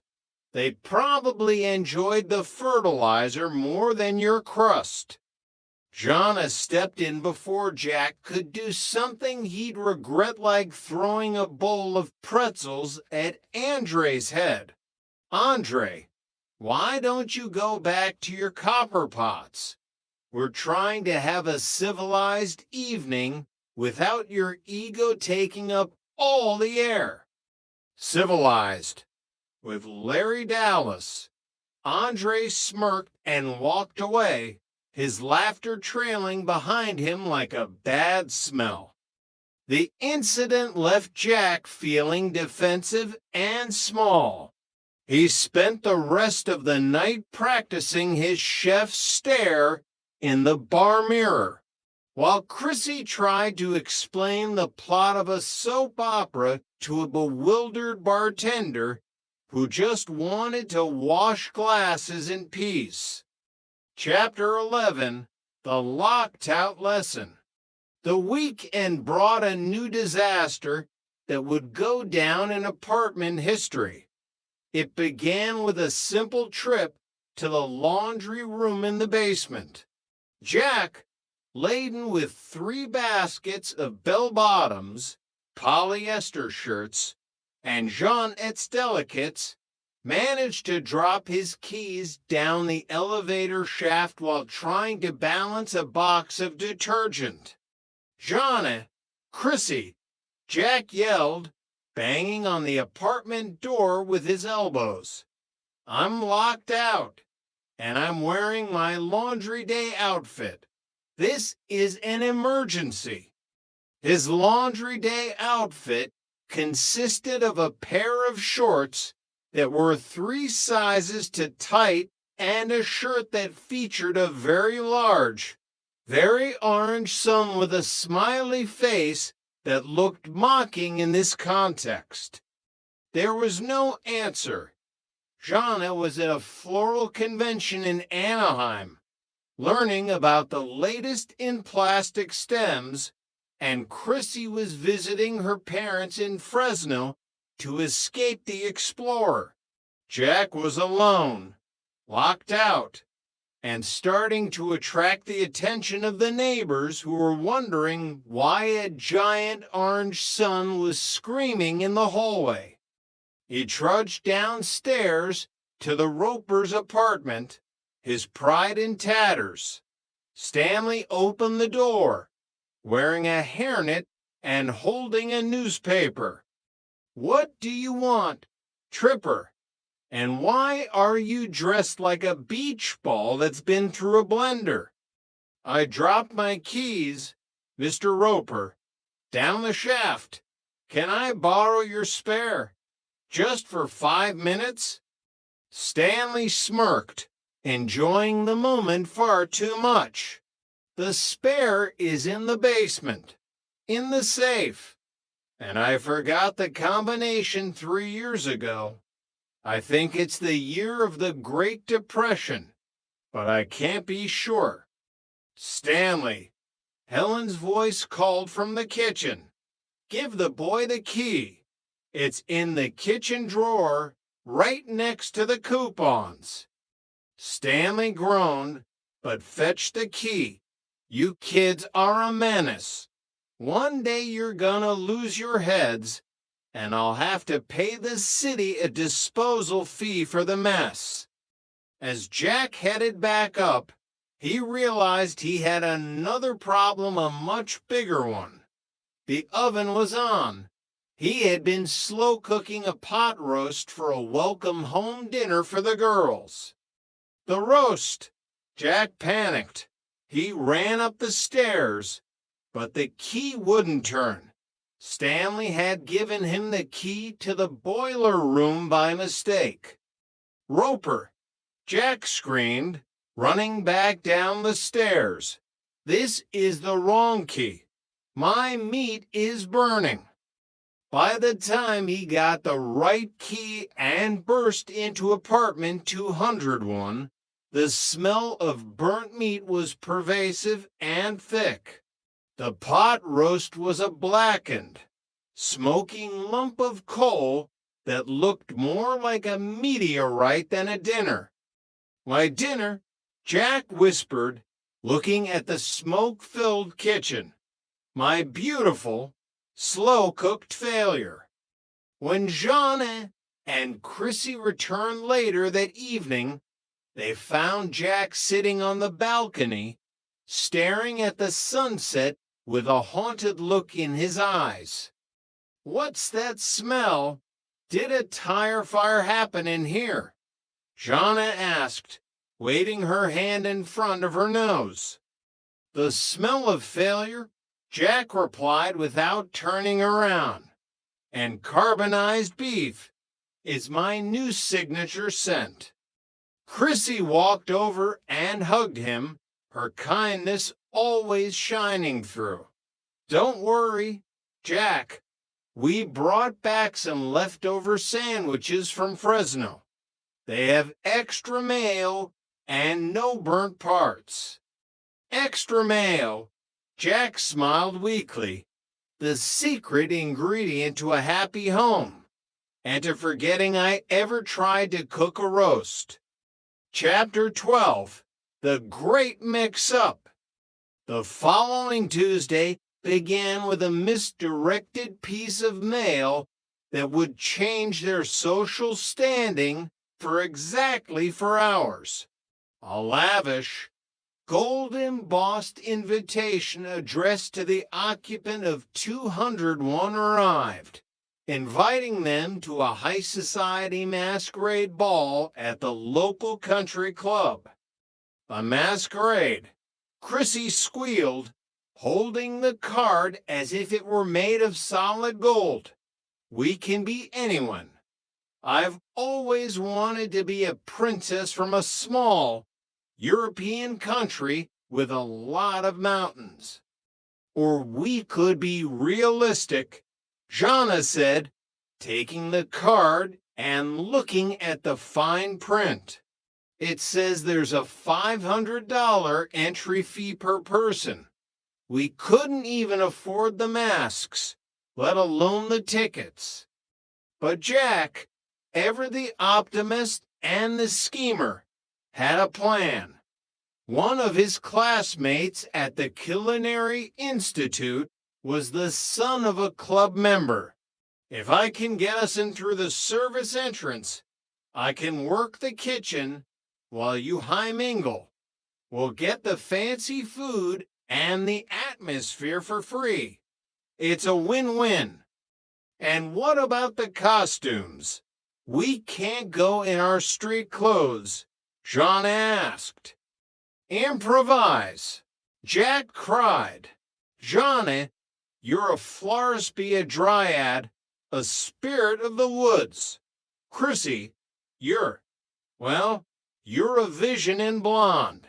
We'll make you a starlet, and I'll be the mysterious masked chef of the Orient. The night of the ball was a comedy of errors from the start. Jack, dressed in a borrowed tuxedo that was to sizes too small and made him walk like a penguin, spent half the night hiding under a buffet table when Monsieur Pierre made a surprise appearance as a guest judge for the appetizers. Meanwhile, Joanna and Chrissy, wearing gowns made from floral shop remnants, old curtains, and a lot of safety pins, were being wooed by a pair of eccentric millionaires who were convinced they were European royalty traveling incognito. Your accent is so unique, Princess Christina, one of the men said to Chrissy, leaning in. Oh, thank you, Chrissy replied, trying to sound regal while her curtain sleeve kept getting caught in her drink. It's a Fresno French dialect, very rare, very exclusive. The night ended abruptly when Jack, attempting to serve a flan cherry dish to impress a cute waitress, accidentally set a decorative ice sculpture on fire. The resulting chaos, melting ice, screaming socialites, and a very wet Monsieur Pierre led to a hasty retreat through the kitchen vents. Back at the apartment, drenched, smelling like burnt sugar, and missing several safety pins, they sat on the floor and laughed until they cried. Well, Joanna sighed, peeling a piece of fake ivy from her hair. At least we didn't have to pay the $500. That's a savings of $1,500. And I managed to snag a whole tray of lobster thermidor during the evacuation, Jack said, pulling a greasy napkin from his pocket with a triumphant grin. Who's hungry for some high society leftovers? Chapter 13, The Yoga Incident. Misunderstandings reached a new peak when Chrissy decided she needed to find her inner center and enrolled in a transcendental meditation and yoga class. Her instructor, a man who called himself the Great Shanty, but whose real name was almost certainly Gary from Burbank, convinced Chrissy that their apartment was a vortex of negative energy and bad vibes. He says we need to cleanse the space. Jack, it's for our health, Chrissy insisted, arranging crystals and strange-smelling rocks on the coffee table. No loud noises, no meat, and definitely no, well, no tripperisms for 48 hours. No tripperisms. Jack asked, deeply offended. My isms are what give this place its character. They're iconic. The cleansing involved a ritual of burning incense that smelled suspiciously like old Jim's socks and dried seaweed. Stanley Roper, smelling the smoke and fearing the worst, burst in with a fire extinguisher, convinced Jack was running a clandestine grill for a motorcycle gang. What is this? Stanley yelled, waving the nozzle around and nearly hitting the crystals. Are you burning tires in here? Is this a protest? It's sacred sage, Mr. Roper. We're cleansing the aura, Chrissy explained, her eyes closed in meditation.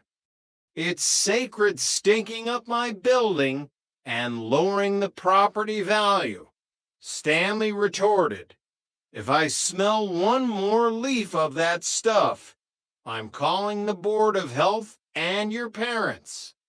The Great Shanty himself made an appearance later that day, draped in orange robes and speaking in riddles that made no sense to anyone but him.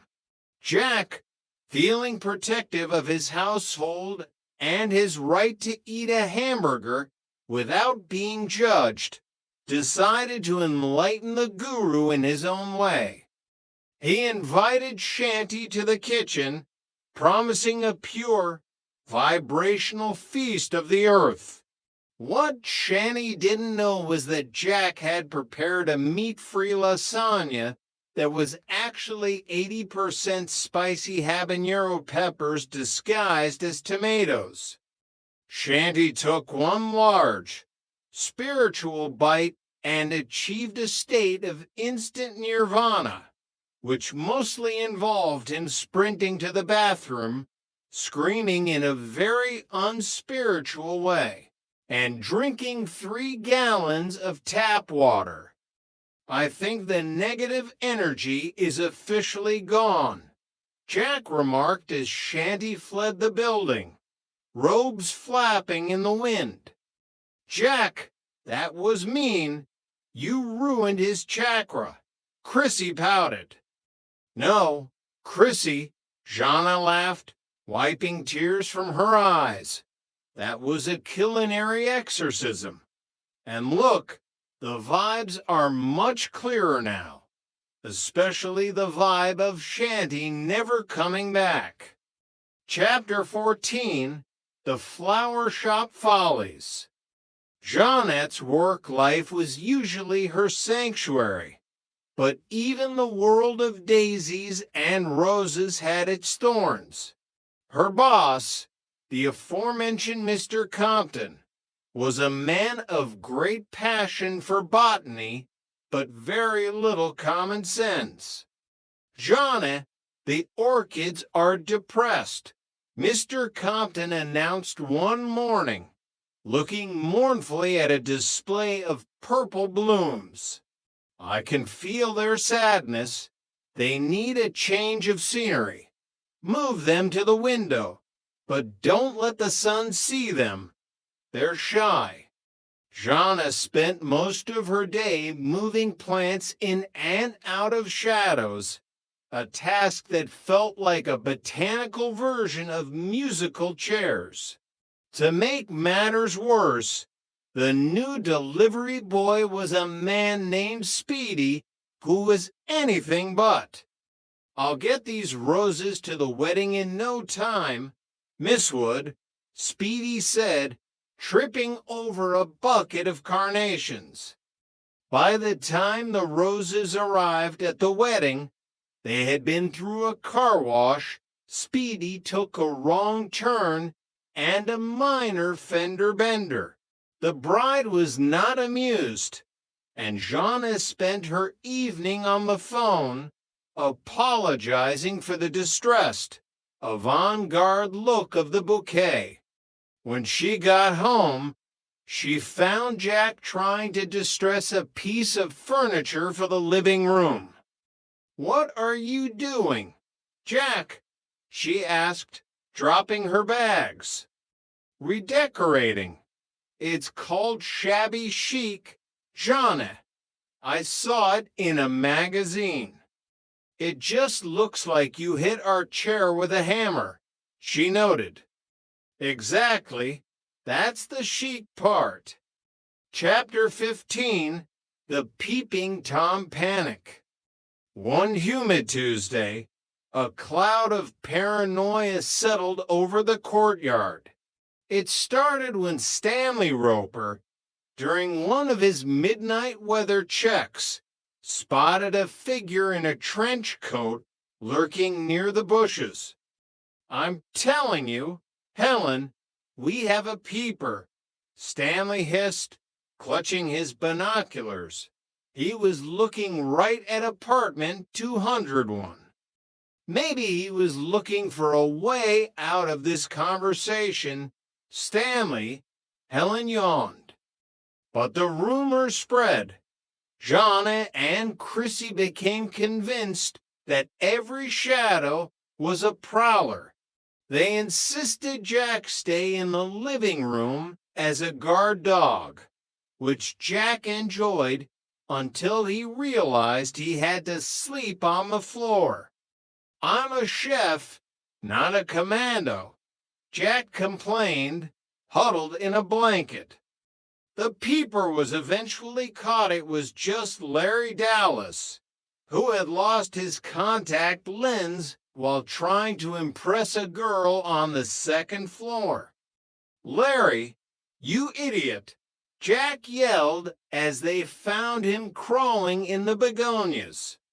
"Hey, I found the lens," Larry beamed, holding up a tiny piece of plastic. "Now, can someone help me up? My back is out." Chapter 16, The Great Sunday Paper Heist.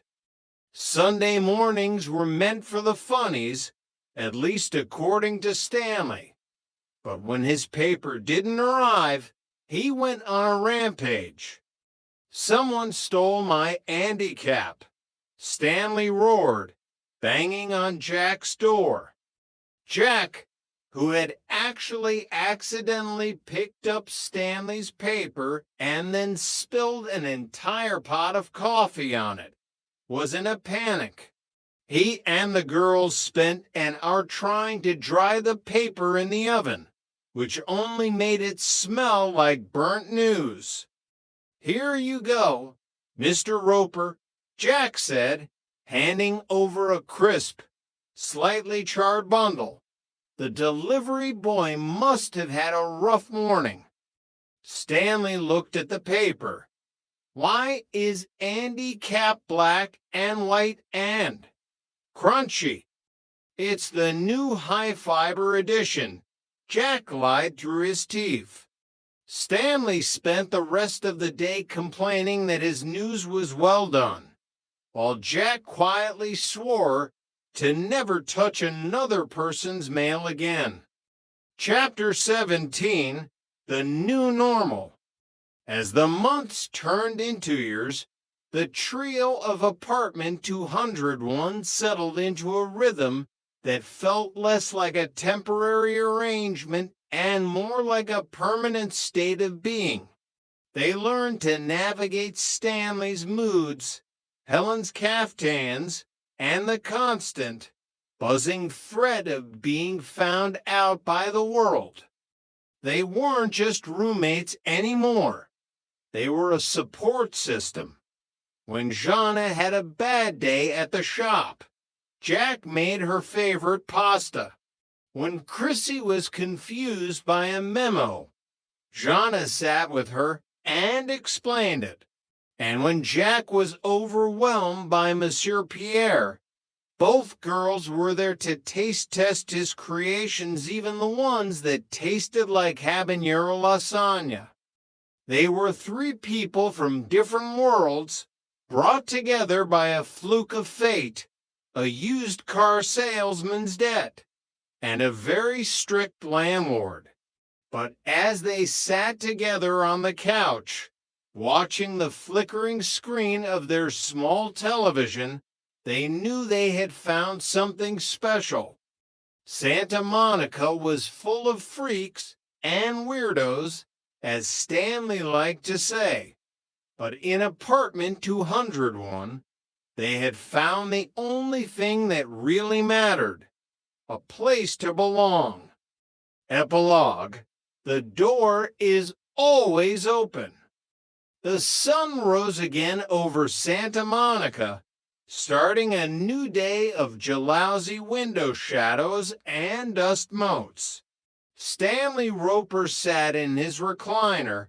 Helen filed her nails in the bedroom, and upstairs, the sound of a falling whisk signaled that Jack Tripper was awake and probably burning something. Life was a ball again.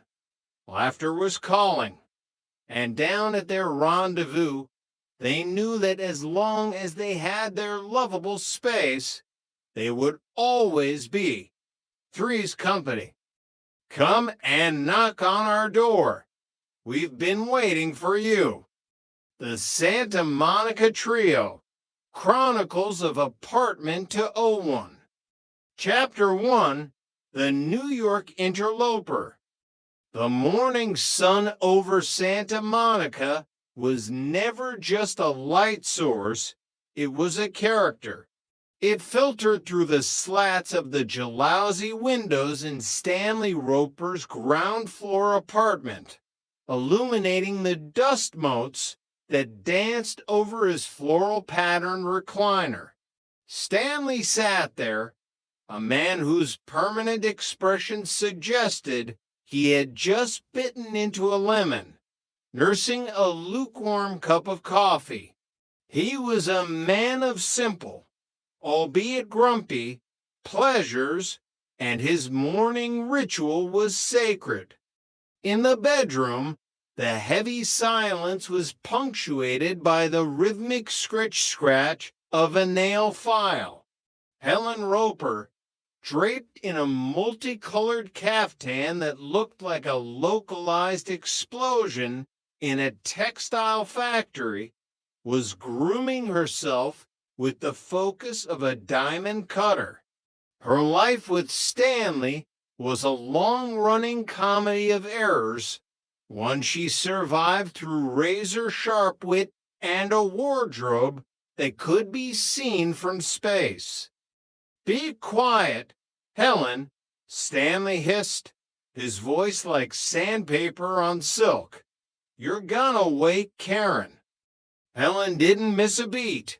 Her file paused for a microsecond before resuming its labor. "Filing my nails is gonna wake up your knees. It's not the filing, Stanley. It's the breaking. Every time you break a nail, You swear loud enough to wake the dead.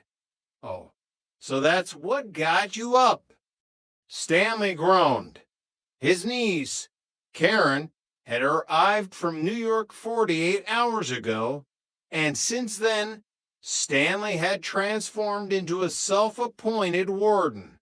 He felt the weight of his brother's expectations like a physical burden. To Stanley, New York was a den of iniquity, but Los Angeles was a sprawling, neon-lit jungle of freaks, weirdos, and perverts. Just hold it down, will you? Stanley pleaded. She flew in from New York and she's tired.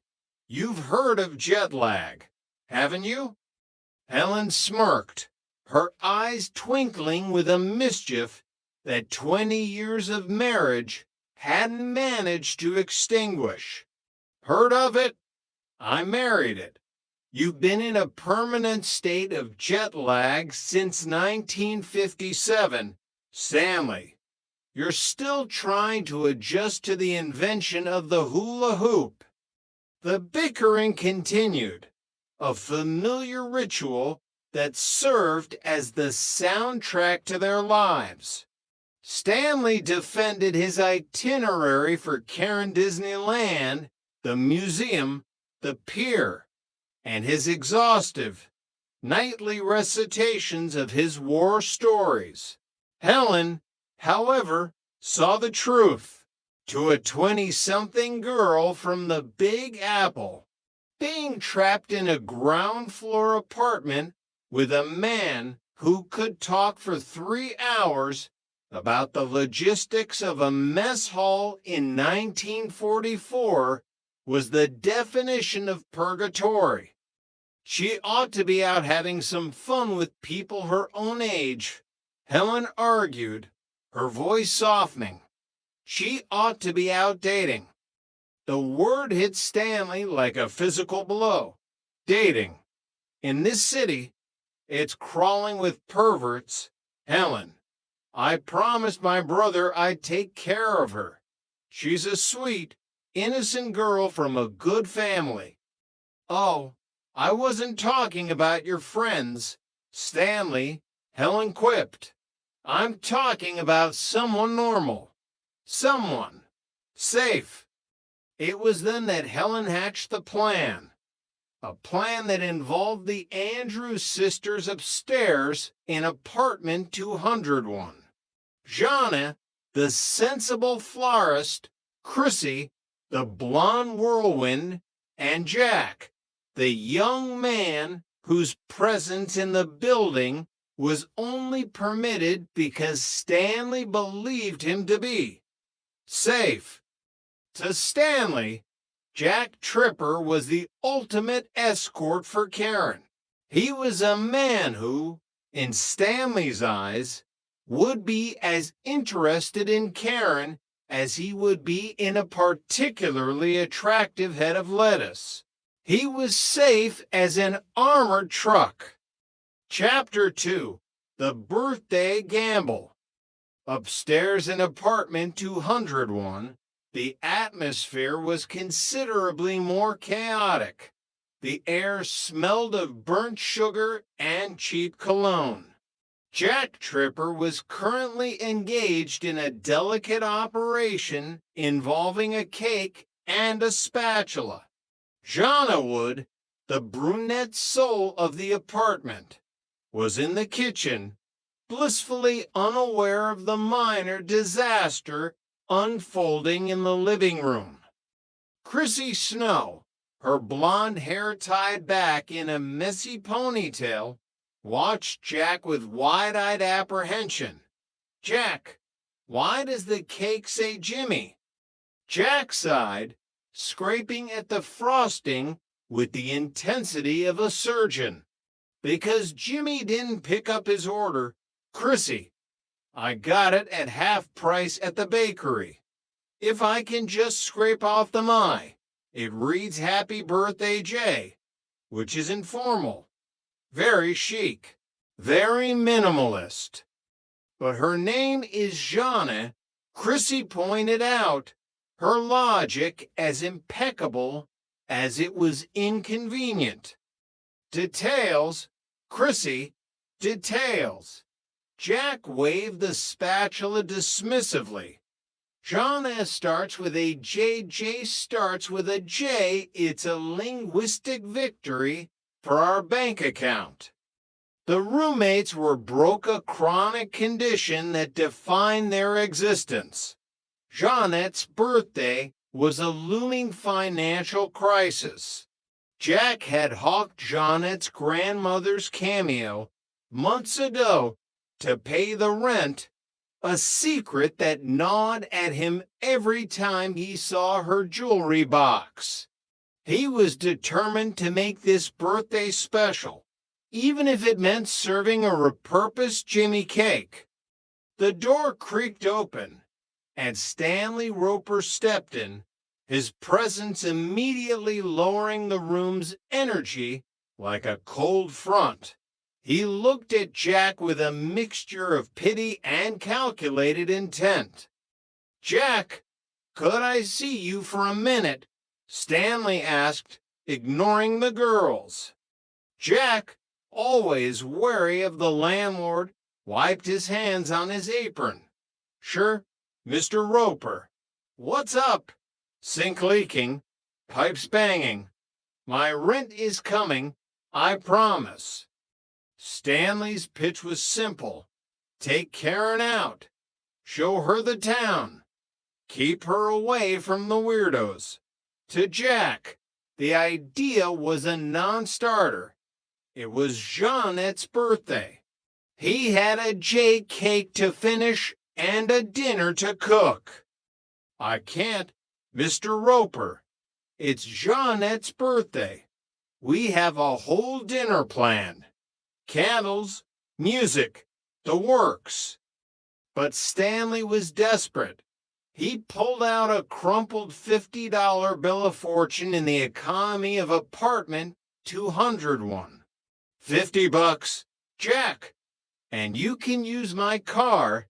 It's got half a tank of gas and only makes a screaming noise when you turn left. Jack's eyes widened. $50. That was more than enough to get Jeanette's cameo back from the pawn shop. It was the answer to his prayers and the source of a new moral dilemma. $50, Jack whispered, his voice cracking. "Yeah, just take her dancing.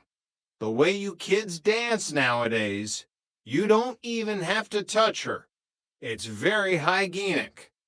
Jack looked at the bill, then at the kitchen where Joanna was humming a tune, the guilt of the cameo one.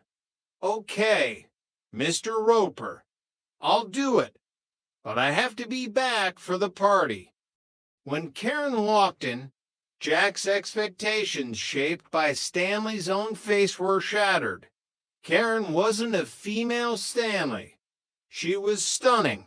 She had New York sophistication, dark eyes that danced with secrets, and a gaze that seemed to see right through Jack's safe persona. "Hi," she said, her voice a sultry contrast to the suburban quiet of Santa Monica. Jack fumbled, nearly dropping his spatula. "Hi, I'm Jack. I'm your tour guide, your escort, your guy for the night." "I'd love it," Karen replied, a predatory glint in her eye that Jack missed, but Joanna and Chrissy certainly didn't. As Jack whisked Karen away, Joanna and Chrissy stood in the middle of their living room, the J cake sitting forgotten on the counter. The birthday dinner was effectively ruined. "He's a fink," Joanna said, her voice trembling with a mixture of anger and hurt. "A nice fink," Chrissy corrected, though she didn't sound convinced as she poked the J on the cake. Chapter 3, The Freeway Fiasco. The night was supposed to be a simple transaction, $50 for a few hours of chaperoning. But Karen had other ideas. As they cruised the Santa Monica Freeway in Stanley's overheating sedan vehicle that smelled like old cigars and desperation, the dynamic shifted. Karen wasn't interested in the museum or the pier. She was interested in Jack. She leaned in close, her perfume filling the cramped cabin of the car, overriding the scent of Stanley's upholstery. "You don't act like a man who lives with two women," she purred, her hand resting dangerously close to his on the gear shift. Jack gripped the steering wheel, his knuckles white. He was trying to remember the safe persona he had cultivated for Roper. Well, every man's entitled to a night off. Professional boundaries, you know. "Not on my time," she whispered, her voice dropping an octave. Then the car groaned. A plume of white steam erupted from the Huda Classic Roper vehicle malfunction. They were stranded on the shoulder of the freeway, the neon lights of the city mocking them from a distance.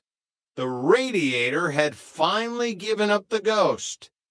Back at the apartment, the mood was somber. Joanna and Chrissy were sharing a bottle of cheap wine, the kind that came in a jug and tasted like regrets. The jay cake was finely sliced, but nobody was hungry. "Do you dig him, Chrissy?" Joanna asked suddenly, the wine loosening her tongue and peeling back her sensible layers. Chrissy paused, a forkful of Jimmy frosting halfway to her mouth. She looked at the empty chair where Jack usually sat. "He's okay. He's funny. He makes good eggs." "Why?" "I mean, if he wasn't living here, if the whole situation didn't exist, would you?" Chrissy blushed a deep crimson. "I asked you first." "No," Joanna said firmly, staring into her wine glass. Then, after a long silence, "Not unless he asked me to, 3 times, in writing." The realization that their third of the rent was also a man who occupied a significant, albeit confusing, space in their hearts was an uncomfortable one. They were jealous, not just of the night out, but of the possibility that Jack might actually be what Stanley thought he wasn't. Meanwhile, the freeway rescue had turned into a living room confrontation. Jack had managed to limp the car back to the Ropers after an hour of fiddling with the radiator cap, only to have Karen corner him on the floral sofa. She was aggressive, a whirlwind of New York energy that Jack was ill-equipped to handle while maintaining his safe charade. When Stanley walked in, expecting to find his niece bored to tears, he didn't see a safe young man. He saw a man pinned down by his niece in a manner that was decidedly not Andrew's sister's. "Pack your things and leave," Stanley roared, his face turning a shade of purple usually reserved for prize-winning beats. "I saw what you were doing. You were acting. Normal. You were behaving like a red-blooded American male. Mr. Roper, I can explain. It was the radiator, the heat." Jack cried, dodging a throw pillow. "Just get out. You're a sick man. Tripper. a sick man. I trusted you with my own flesh and blood. Chapter 4, The Redemption and the Cameo. Jack retreated upstairs, defeated and homeless.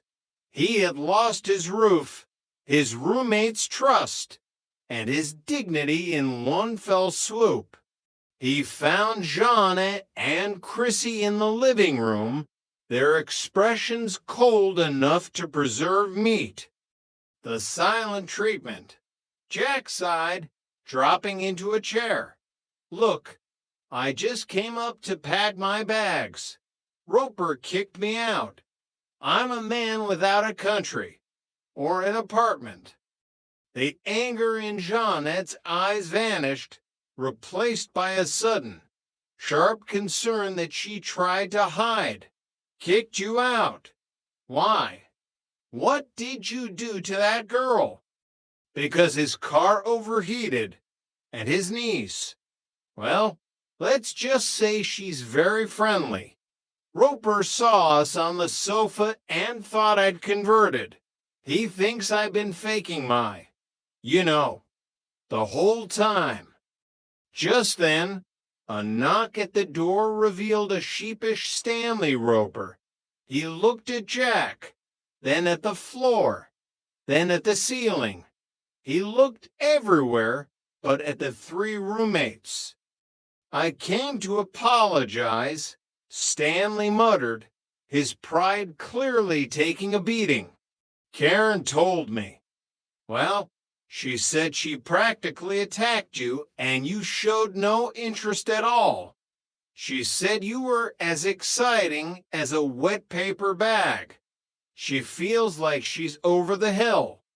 Stanley looked at Jack with a renewed sense of respect, the kind of respect a man gives to a rock that refuses to move even when hit by a truck. I told her a little fairy story about you, Jack, to save her feelings. Anyway, you can stay. You have your rights, just like any other minority group.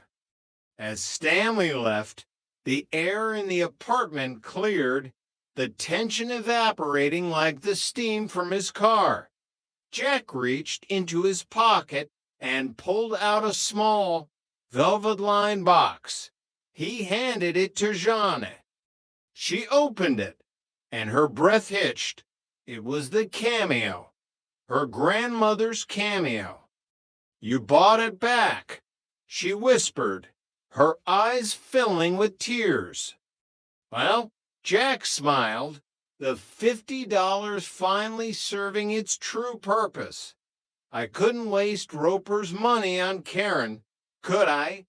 I had a debt to pay. Happy birthday, Joanna. Sorry about the Jimmy cake. The silence that followed wasn't the silent treatment. It was the sound of a friendship being mended, one piece of jewelry at a time. Chapter 5, The Sleepwalker and the Stray. The following week brought a new set of challenges to apartment 201. It began with a series of mysterious midnight excursions that would have made a detective proud. Stanley Roper, ever the vigilant or nosy landlord, had taken to nighttime weather checks at his window. He claimed he was checking for rain, but mostly he was checking for scandal.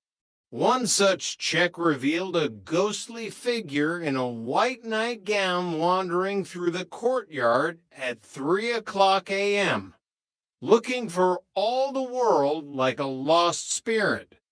Chrissy sleepwalking again, Johnny explained the next morning, her face buried in her hands over a cup of coffee. It happened when she's stressed. Chrissy was indeed stressed. Her boss, Mr. Rogers or Christopher Columbus, as the office girls called him due to his wandering hands and desire to discover new territories was making her life miserable. Whenever Chrissy felt overwhelmed by the explorer, her subconscious took her for a walk. But the stress of work was soon eclipsed by a discovery Jack made in the courtyard. A puppy, a small, shivering ball of fur that Larry Dallas, Jack's honest Larry, used car salesman friend, had foisted upon him to settle a $25 debt involving a poker game and a bad radiator. "We can't keep it, Jack," Joanna insisted, even as she allowed the puppy to lick her nose. "You know Roper's rules. No dogs, no babies, no fun. We'll be evicted." "Yeah," Jack grunted, watching the puppy chase its own tail. "We're keeping half the bargain so far. No babies. But look at her. She's homeless." They tried to hide the dog, but in a small apartment with thin walls, a puppy is as discreet as a fire alarm. Every whimper was attributed to Jack stubbing his toe, and the dog food smells were defended as Jack's latest gourmet experiments in beef bourguignon for the soul. The situation reached a head when Mrs. Roper, suspecting nothing but feeling neighborly and perhaps a bit lonely, borrowed some milk and ended up taking home a bowl of what she thought was Jack's French stew for Stanley's dinner. "It's beef bourguignon, Stanley. Jack made it in his cooking class." Helen beamed as she set the bowl in front of her husband. Stanley sniffed it, his nose wrinkling. "Smells like kibble and bone meal. Why aren't you having any, Helen?" "Oh, there wasn't enough for both of us. I had a sandwich," Helen lied, her eyes darting to the kitchen. Just as Stanley was about to take a fateful bite, Jack burst through the door, his face pale as a sheet. "Stop! Don't eat that. It's for a very specific diet." He snatched the bowl and dumped it down the sink before Stanley could even raise his spoon. "He's crazy," Stanley yelled as Jack fled the room. "That kid is losing his mind. My dinner's floating out to sea again." Chapter 6. An Anniversary Surprise. The puppy problem remained unsolved until a moment of sleepwalking brilliance occurred. Chrissy, in a state of midnight unconsciousness triggered by a particularly stressful day with Columbus, took the puppy and left it on the Ropers' doorstep on top of their morning paper. The next morning was the Ropers' 20th anniversary, a milestone Stanley had, predictably, forgotten in favor of worrying about his pipes. Helen, however, had high hopes for a romantic gesture, or at least a card that didn't mention plumbing.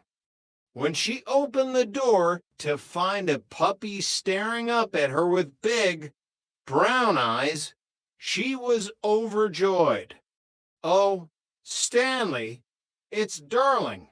You remembered our anniversary. You really do have a heart." Stanley, confused, nursing a headache from his weather check, and still mourning his lost beef bourguignon, looked at the dog. "What? Anniversary? Oh, right, the dog. Leaving him on the doorstep like that, to surprise me. Just what I always wanted." Helen hugged the dog, her face glowing with a rare, genuine happiness. Stanley, seeing an opportunity to take credit for a miracle he didn't perform and avoid a week of Helen's wrath, straightened his robe. Yeah, well, I knew you'd like it. Took me ages to find the right one. Very rare breed. The Santa Monica Courtyard Hound. He looked up to see the trio watching from the stairs, Chrissy looking particularly sheepish as she realized what her sleeping self had done. About that French food I ate last night, Jack, Stanley called out, pointing a finger. Do me a favor. Give my wife the recipe. The stuff she feeds me usually isn't fit for a dog, but that puppy seems to love the smell of your cooking. The puppy had found a home. The Ropers were momentarily at peace, and the secret of apartment 201 remained safe for now. Chapter 7, The Pub and the Bully. The fragile peace of the apartment was shattered by an incident at the local pub, the Regal Beagle. It was supposed to be a work break from redecorating the sagging couch, but it turned into a test of Jack's masculinity that he wasn't prepared for. A large, boisterous man-a-moose in a leather jacket with arms the size of Jack's legs had taken an interest in Joanna and Chrissy. He was insulting, loud, and physically imposing, the kind of man who ate steak for breakfast and nails for lunch. Jack, sensing the danger and his own lack of muscles, had tried to de-escalate. Maybe we should just leave, Jack suggested, his voice tight and several octaves higher than usual. The atmosphere is getting a bit crowded. You're a coward, Jack, the bully sneered, intentionally knocking Jack's beer over. A little runt like you shouldn't be out with two girls like this. Jack didn't fight. He didn't throw a punch. He didn't even yell. He sat down, wiped the beer off his shirt, and watched as the bully laughed and walked away to the bar. Back at the apartment, the silence was heavy and judgmental. Jack felt yellow, a feeling that brought back painful memories of Fat Kenny Jensen from his school days, the boy who used to take his lunch money and his dignity. He who fights and runs away lives to fight another day, Joanna offered, trying to be the voice of reason, but failing to hide the disappointment in her eyes. I didn't even run, Jack muttered, staring at his hands. I just sat there and took it. I'm a human doormat. He felt the need to prove himself, not just to the girls, but to himself. The next night, they returned to the pub. Jack was determined to stand up for his roommates, even if it meant a trip to the emergency room. But before he could act, Stanley Roper walked in, complaining loudly about a toothache that was driving him to drink. The bully, seeing Stanley, started his routine again, targeting the older man. But Stanley, blinded by dental agony and in no mood for anyone's nonsense, snapped like a dry twig. Shut up, you big clown. I've got a pain in my jaw you wouldn't believe. If you don't pipe down, I'll give you a pain to match it. The bully, confused by this small, angry man's total lack of fear. Back down. He assumed Stanley was a tough guy who simply didn't care about the odds. Jack, seeing the bully retreating from Stanley's wrath, stepped forward to reclaim some glory. Yeah, and you owe these ladies an apology for last night. The bully, now genuinely unnerved by this strange duo of an agonizingly angry older man and a suddenly defiant young one, apologized and left the pub in a hurry. You were fantastic, Jack, Chrissy cheered, hugging him. I was, wasn't I? Jack beamed, conveniently ignoring the fact that Stanley's toothache had done all the heavy lifting. I told him you had a steel plate in your head from a secret mission in Vietnam, Chrissy whispered later as they walked home. Jack winced, his conscience pricking him. Thanks, Chrissy. Now I feel like a hero, and a complete fraud, but a hero nonetheless. Chapter 8, The Vanishing Rent. The final crisis of the month was financial, as it usually was. $300 in cash, carefully saved and hidden for the rent, had vanished from the empty shelf in the living room. It was in a white envelope marked rent. Joanna cried, her voice reaching a pitch that could shatter glass and attract every dog in the neighborhood. They called the police in a panic. An officer arrived, but his skepticism was as thick as his mustache. You left $300 in an envelope clearly marked rent on an open shelf in an apartment with 3 people. Nobody's that stupid. Folks, this looks like an inside job. We are that stupid, Chrissy blurted out, her honesty always her undoing. The officer threatened to run them all in for faking a burglary to avoid paying the bills. They were devastated. Without the rent money, Roper would surely evict them, and their Three's Company experiment would be over. Jack tried to get a student loan, spinning a heartbreaking tale to the financial aid officer about 2 weeks. Defenseless girls depending on his every cent. But the loan was denied because his father earned too much money, a whopping $6,000 a year. If my father were poor and starving, we'd be sitting pretty right now, Jack groaned, sitting on the curb. They were at their wits' end, hiding in the pub to avoid Roper's collection rounds, when Stanley finally cornered them in a booth. I want yes or no. Right now, Stanley shouted, blocking the exit with his arms crossed.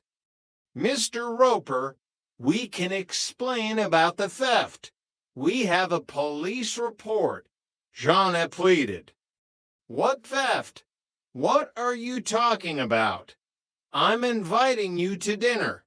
Helen's been nagging me for 3 days about being a good neighbor. The confusion cleared like fog in the morning sun. It turned out Stanley had seen the rent envelope while fixing a sink leak the day before and had simply taken it, forgetting to mention it or leave a receipt because he was distracted by a leaky washer. You've been robbed. Stanley laughed until he nearly choked when they explained. I took it. I'm the robber.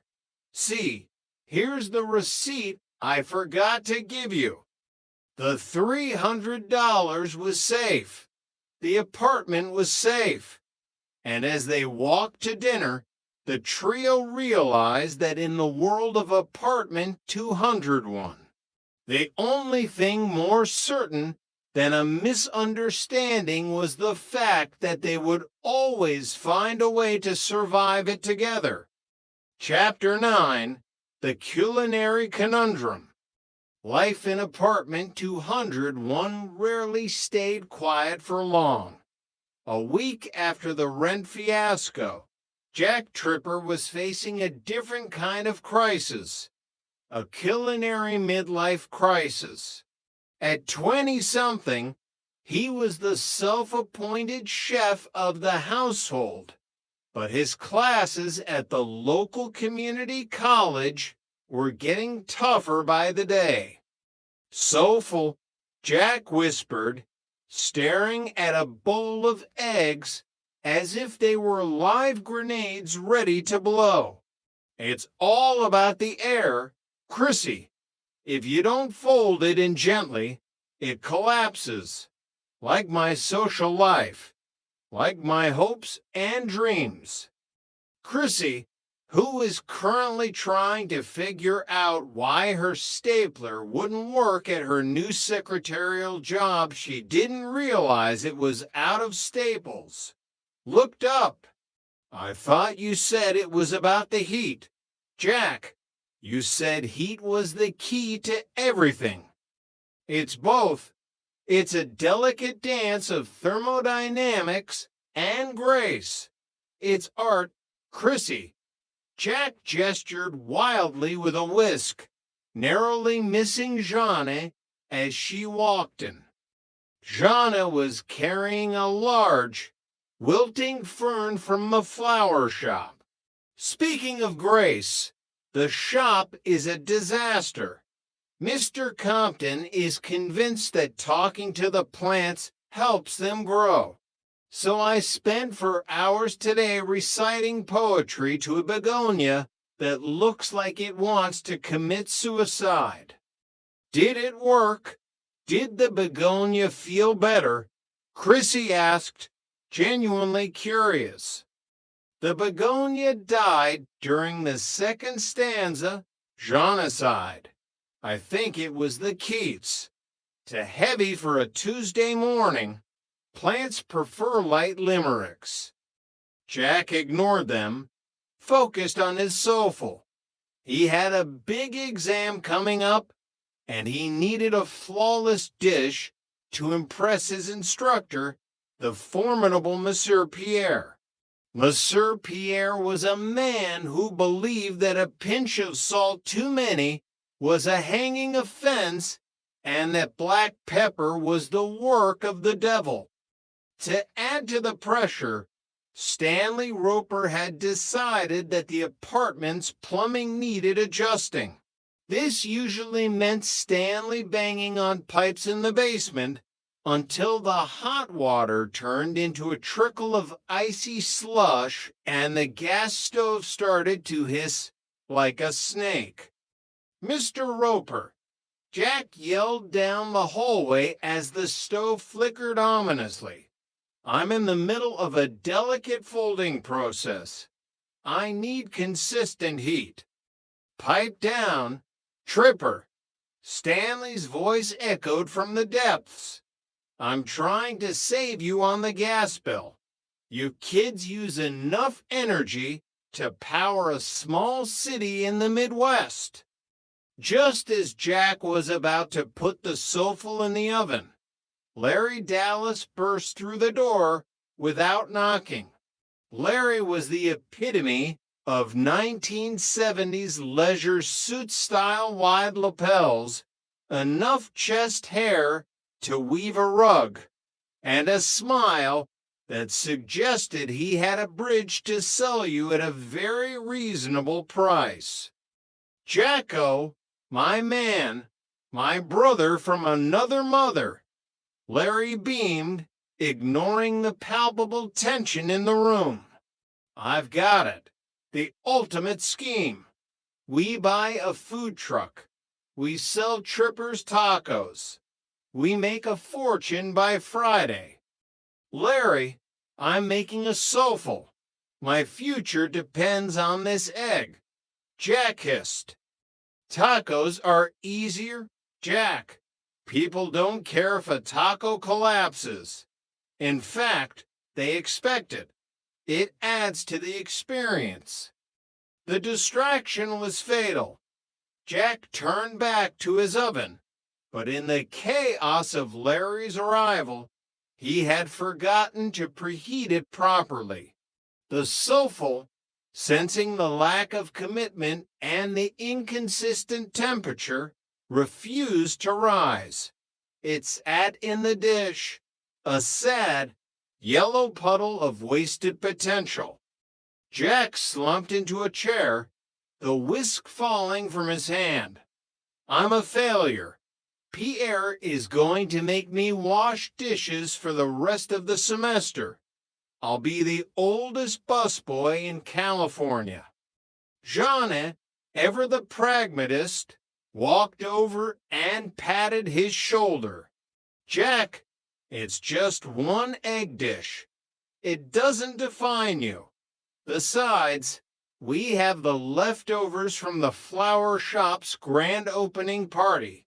Shrimp cocktail and mini quiches. Quiches. Jack's eyes lit up. Wait, if I can just repurpose the quiches into a new presentation. Pierre loves innovation. Chapter 10, The Regal Beagle Rendezvous. The Regal Beagle was the social heart of Santa Monica, a place where the beer was cold, the music was loud, and the misunderstandings were plentiful and often hilarious. Friday night found the trio and Larry crammed into a booth, trying to forget a week of wilting ferns, Columbus hands, and collapsed soulfuls. To Jack, Larry toasted, raising a frosty mug.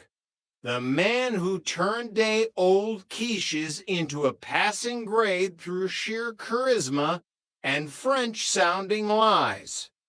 Barely, Jack muttered, though he was finally smiling, Pierre said my crust was uninspired, but my filling was adequate. In French, that's practically a standing ovation. The bar was crowded. At the far end, they spotted the ropers. Helen was trying to get Stanley to dance to a disco beat that was pulsating through the room, but Stanley was as immovable as a mountain made of granite and stubbornness. Come on, Stanley, it's our night out, Helen urged, her caftan shimmering under the disco ball like a neon sign.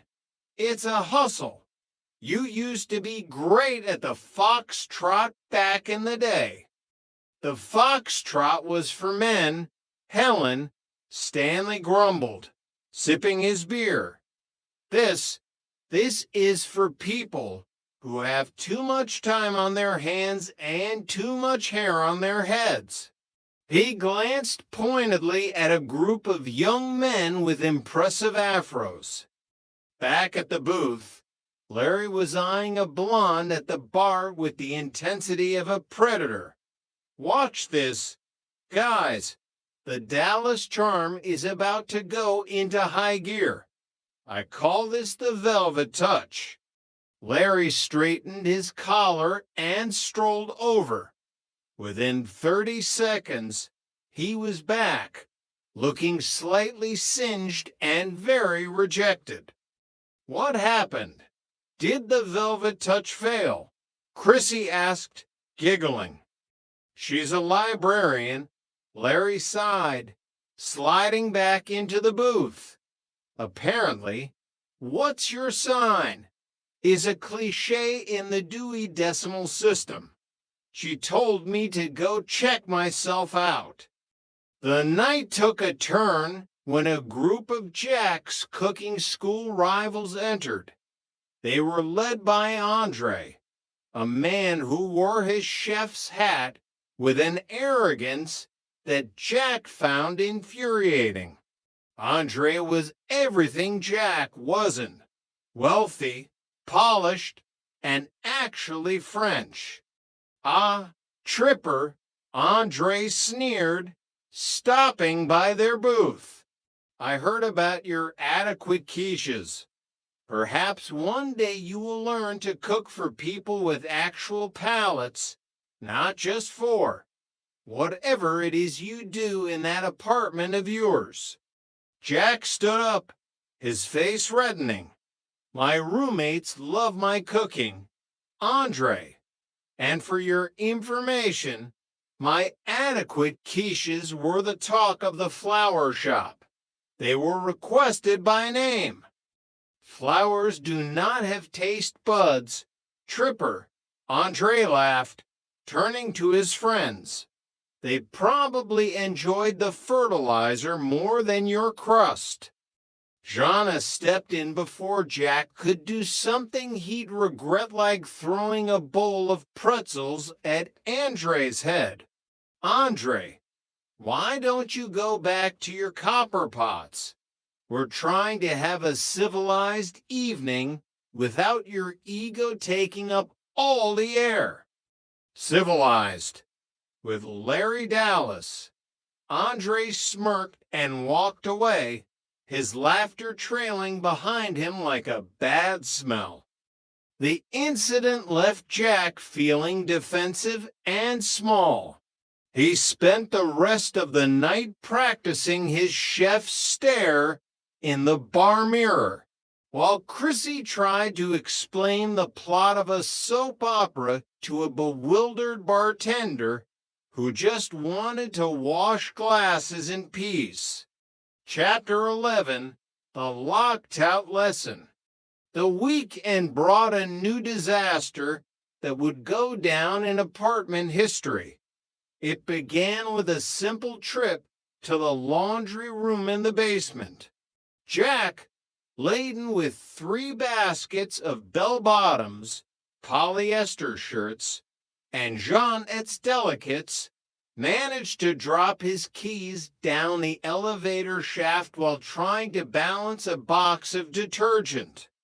"Jeanette, Chrissy," Jack yelled, banging on the apartment door with his elbows.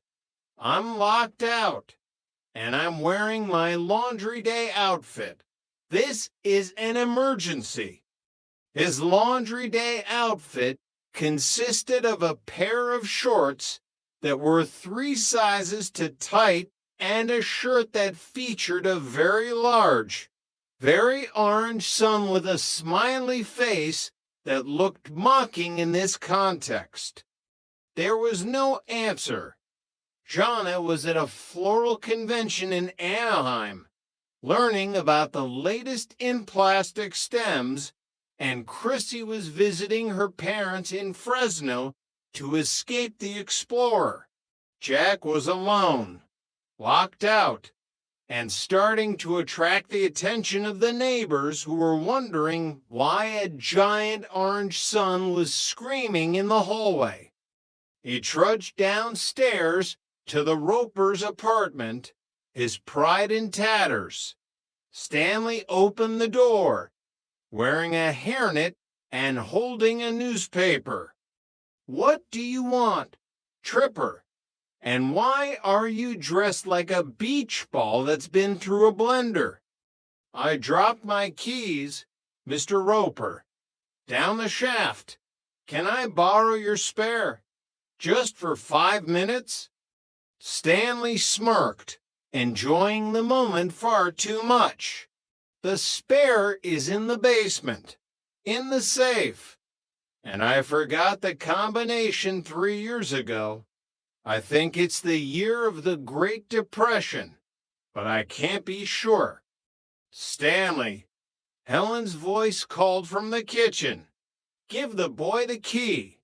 It's in the kitchen drawer, right next to the coupons." Stanley groaned, but fetched the key. "You kids are a menace. One day you're gonna lose your heads, and I'll have to pay the city a disposal fee for the mess." As Jack headed back up, he realized he had another problem, a much bigger one. The oven was on.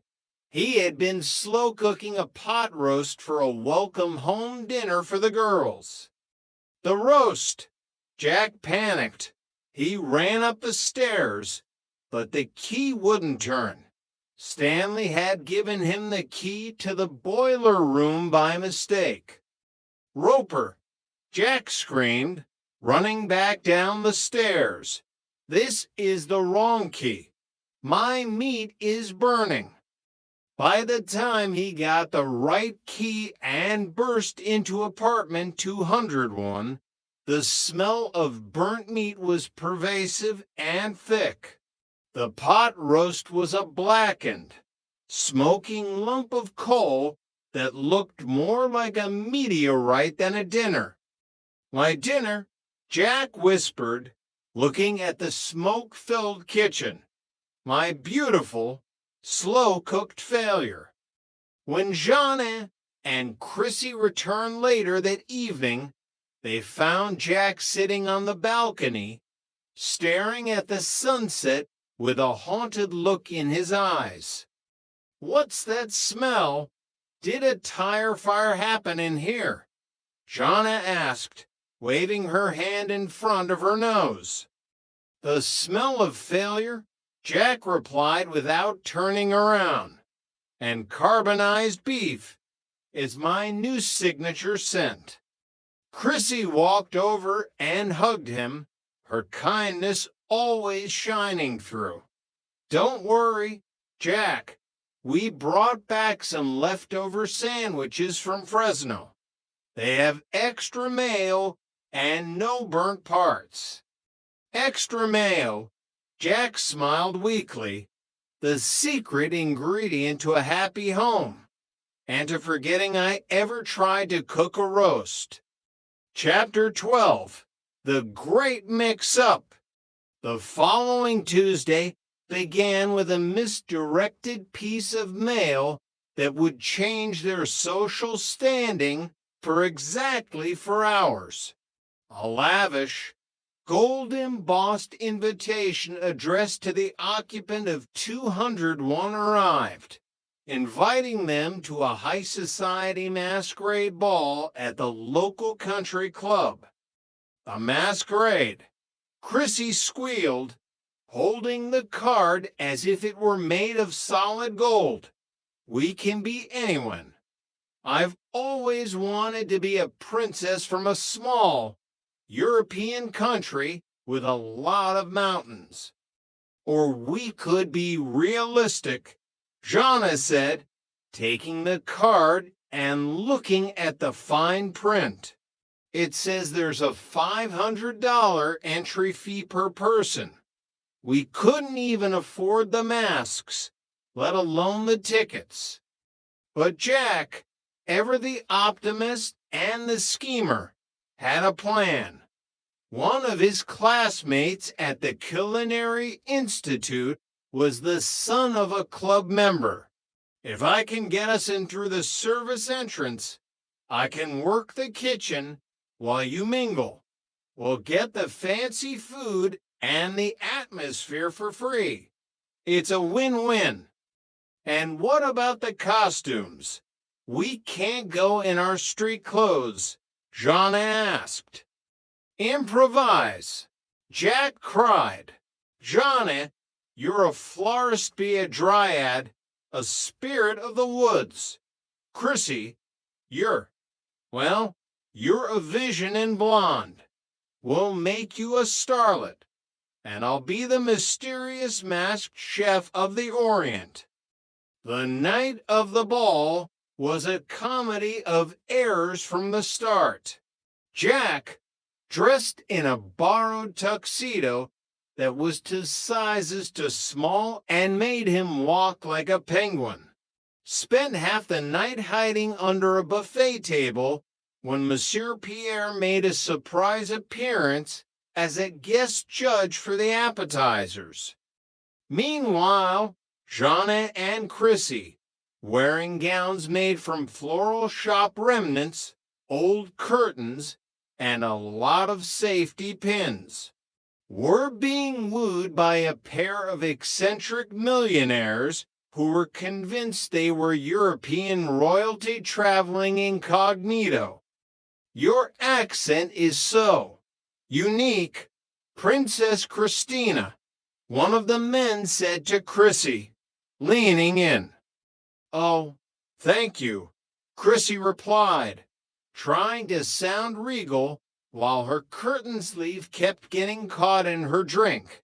It's a Fresno French dialect, very rare, very exclusive.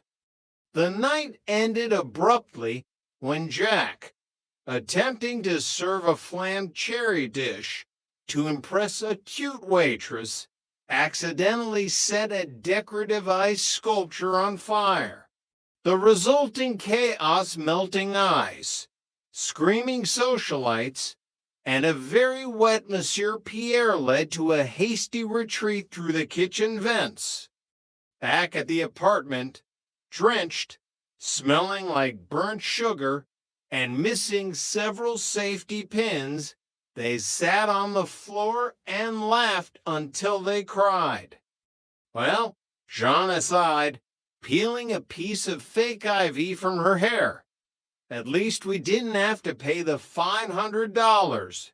That's a savings of $1,500. And I managed to snag a whole tray of lobster thermidor during the evacuation, Jack said, pulling a greasy napkin from his pocket with a triumphant grin. Who's hungry for some high society leftovers? Chapter 13, The Yoga Incident. Misunderstandings reached a new peak when Chrissy decided she needed to find her inner center and enrolled in a transcendental meditation and yoga class. Her instructor, a man who called himself the Great Shanty, but whose real name was almost certainly Gary from Burbank, convinced Chrissy that their apartment was a vortex of negative energy and bad vibes. He says we need to cleanse the space. Jack, it's for our health, Chrissy insisted, arranging crystals and strange-smelling rocks on the coffee table.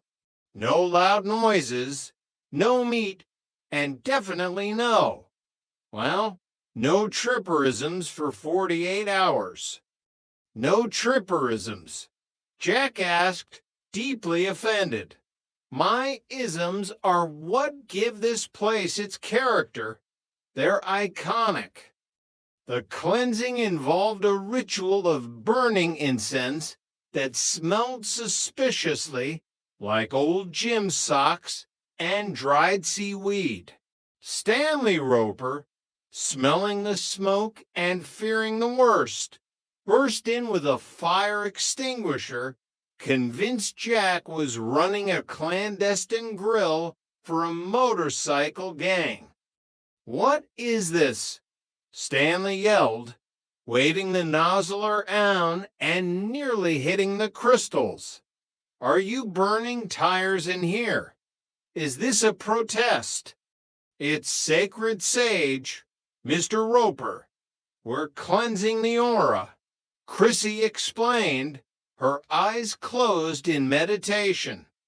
It's sacred stinking up my building and lowering the property value, Stanley retorted. If I smell one more leaf of that stuff, I'm calling the Board of Health and your parents. The Great Shanty himself made an appearance later that day, draped in orange robes and speaking in riddles that made no sense to anyone but him. Jack, feeling protective of his household and his right to eat a hamburger without being judged, decided to enlighten the guru in his own way. He invited Shanty to the kitchen, promising a pure, vibrational feast of the earth. What Shanty didn't know was that Jack had prepared a meat-free lasagna that was actually 80% spicy habanero peppers disguised as tomatoes. Shanty took one large, spiritual bite and achieved a state of instant nirvana, which mostly involved him sprinting to the bathroom, screaming in a very unspiritual way, and drinking 3 gallons of tap water. I think the negative energy is officially gone, Jack remarked as Shanty fled the building, robes flapping in the wind. Jack, that was mean. You ruined his chakra. Chrissy pouted. No, Chrissy, Joanna laughed, wiping tears from her eyes. That was a culinary exorcism. And look, the vibes are much clearer now, especially the vibe of Shanty never coming back. Chapter 14, The Flower Shop Follies. Jeanette's work life was usually her sanctuary, but even the world of daisies and roses had its thorns.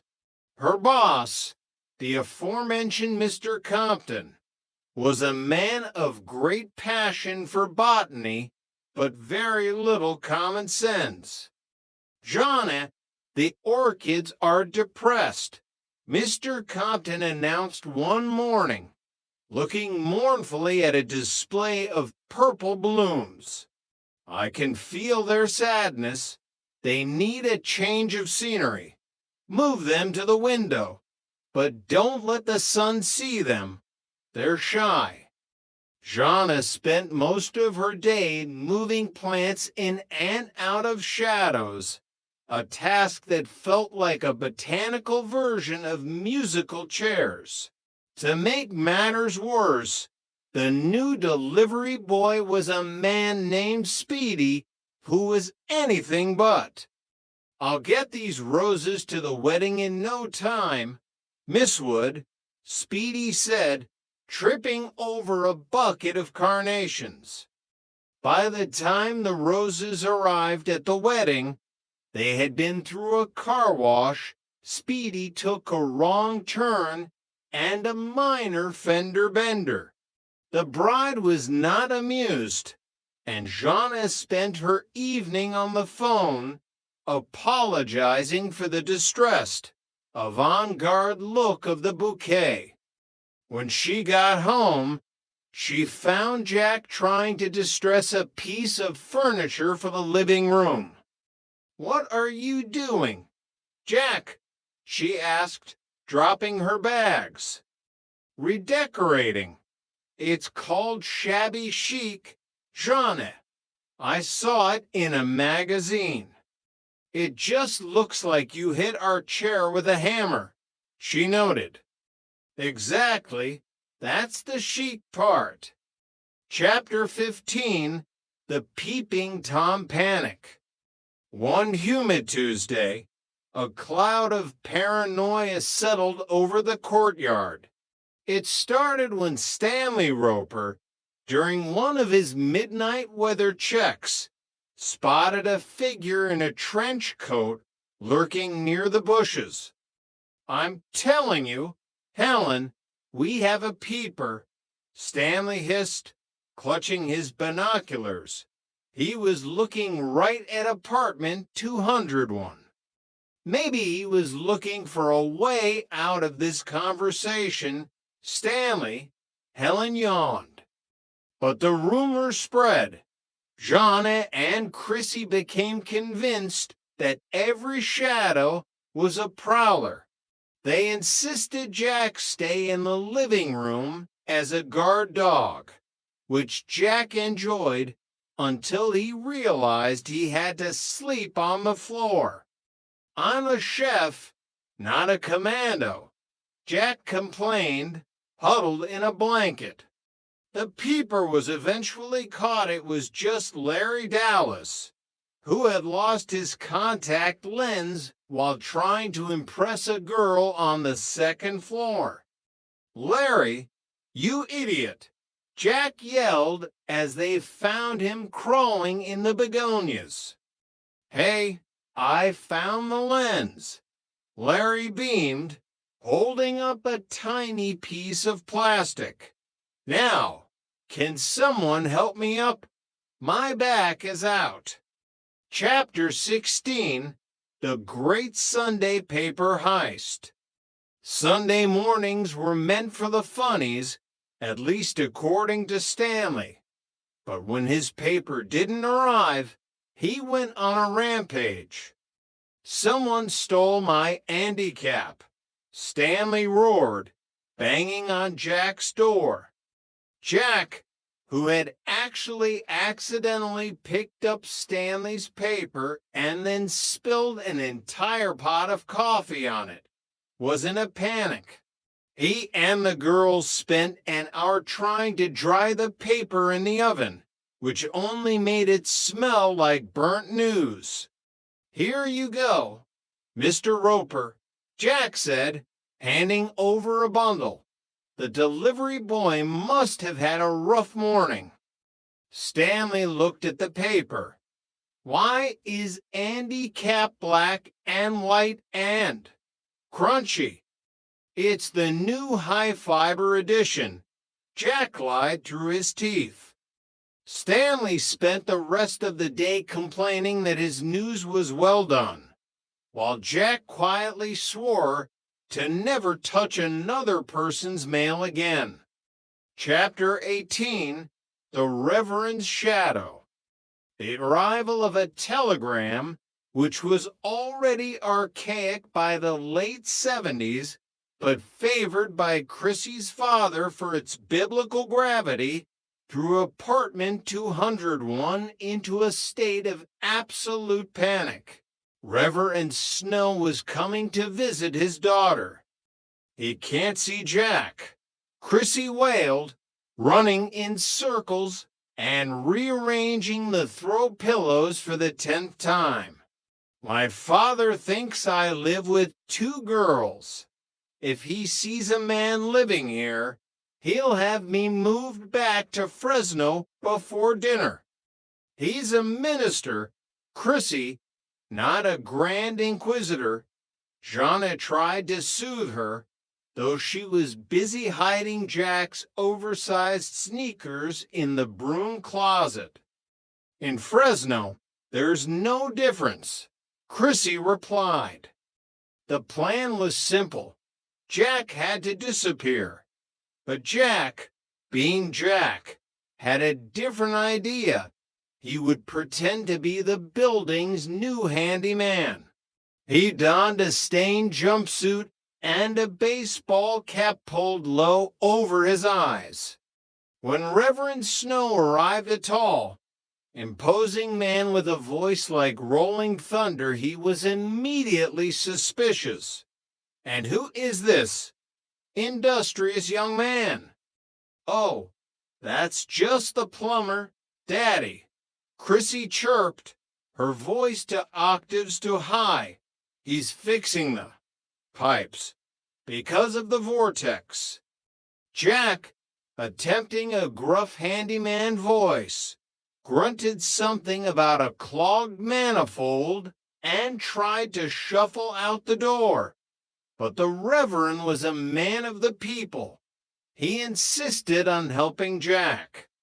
"A man of the cloth is also a man of the wrench, son," the Reverend boomed, grabbing a pair of pliers. For the next 2 hours, Jack was forced to crawl around the kitchen floor with a man who kept quoting Proverbs while trying to dismantle the sink. Stanley Roper, hearing the commotion, burst in to see what was happening to his property. "What are you doing to my faucet?" Stanley yelled. "We are purging the grime, Brother Roper," the Reverend announced. Jack spent the rest of the visit huddled under the sink, sweating through his jumpsuit, while Stanley and the Reverend debated the merits of copper versus galvanized steel. By the time the Reverend left, the kitchen was flooded.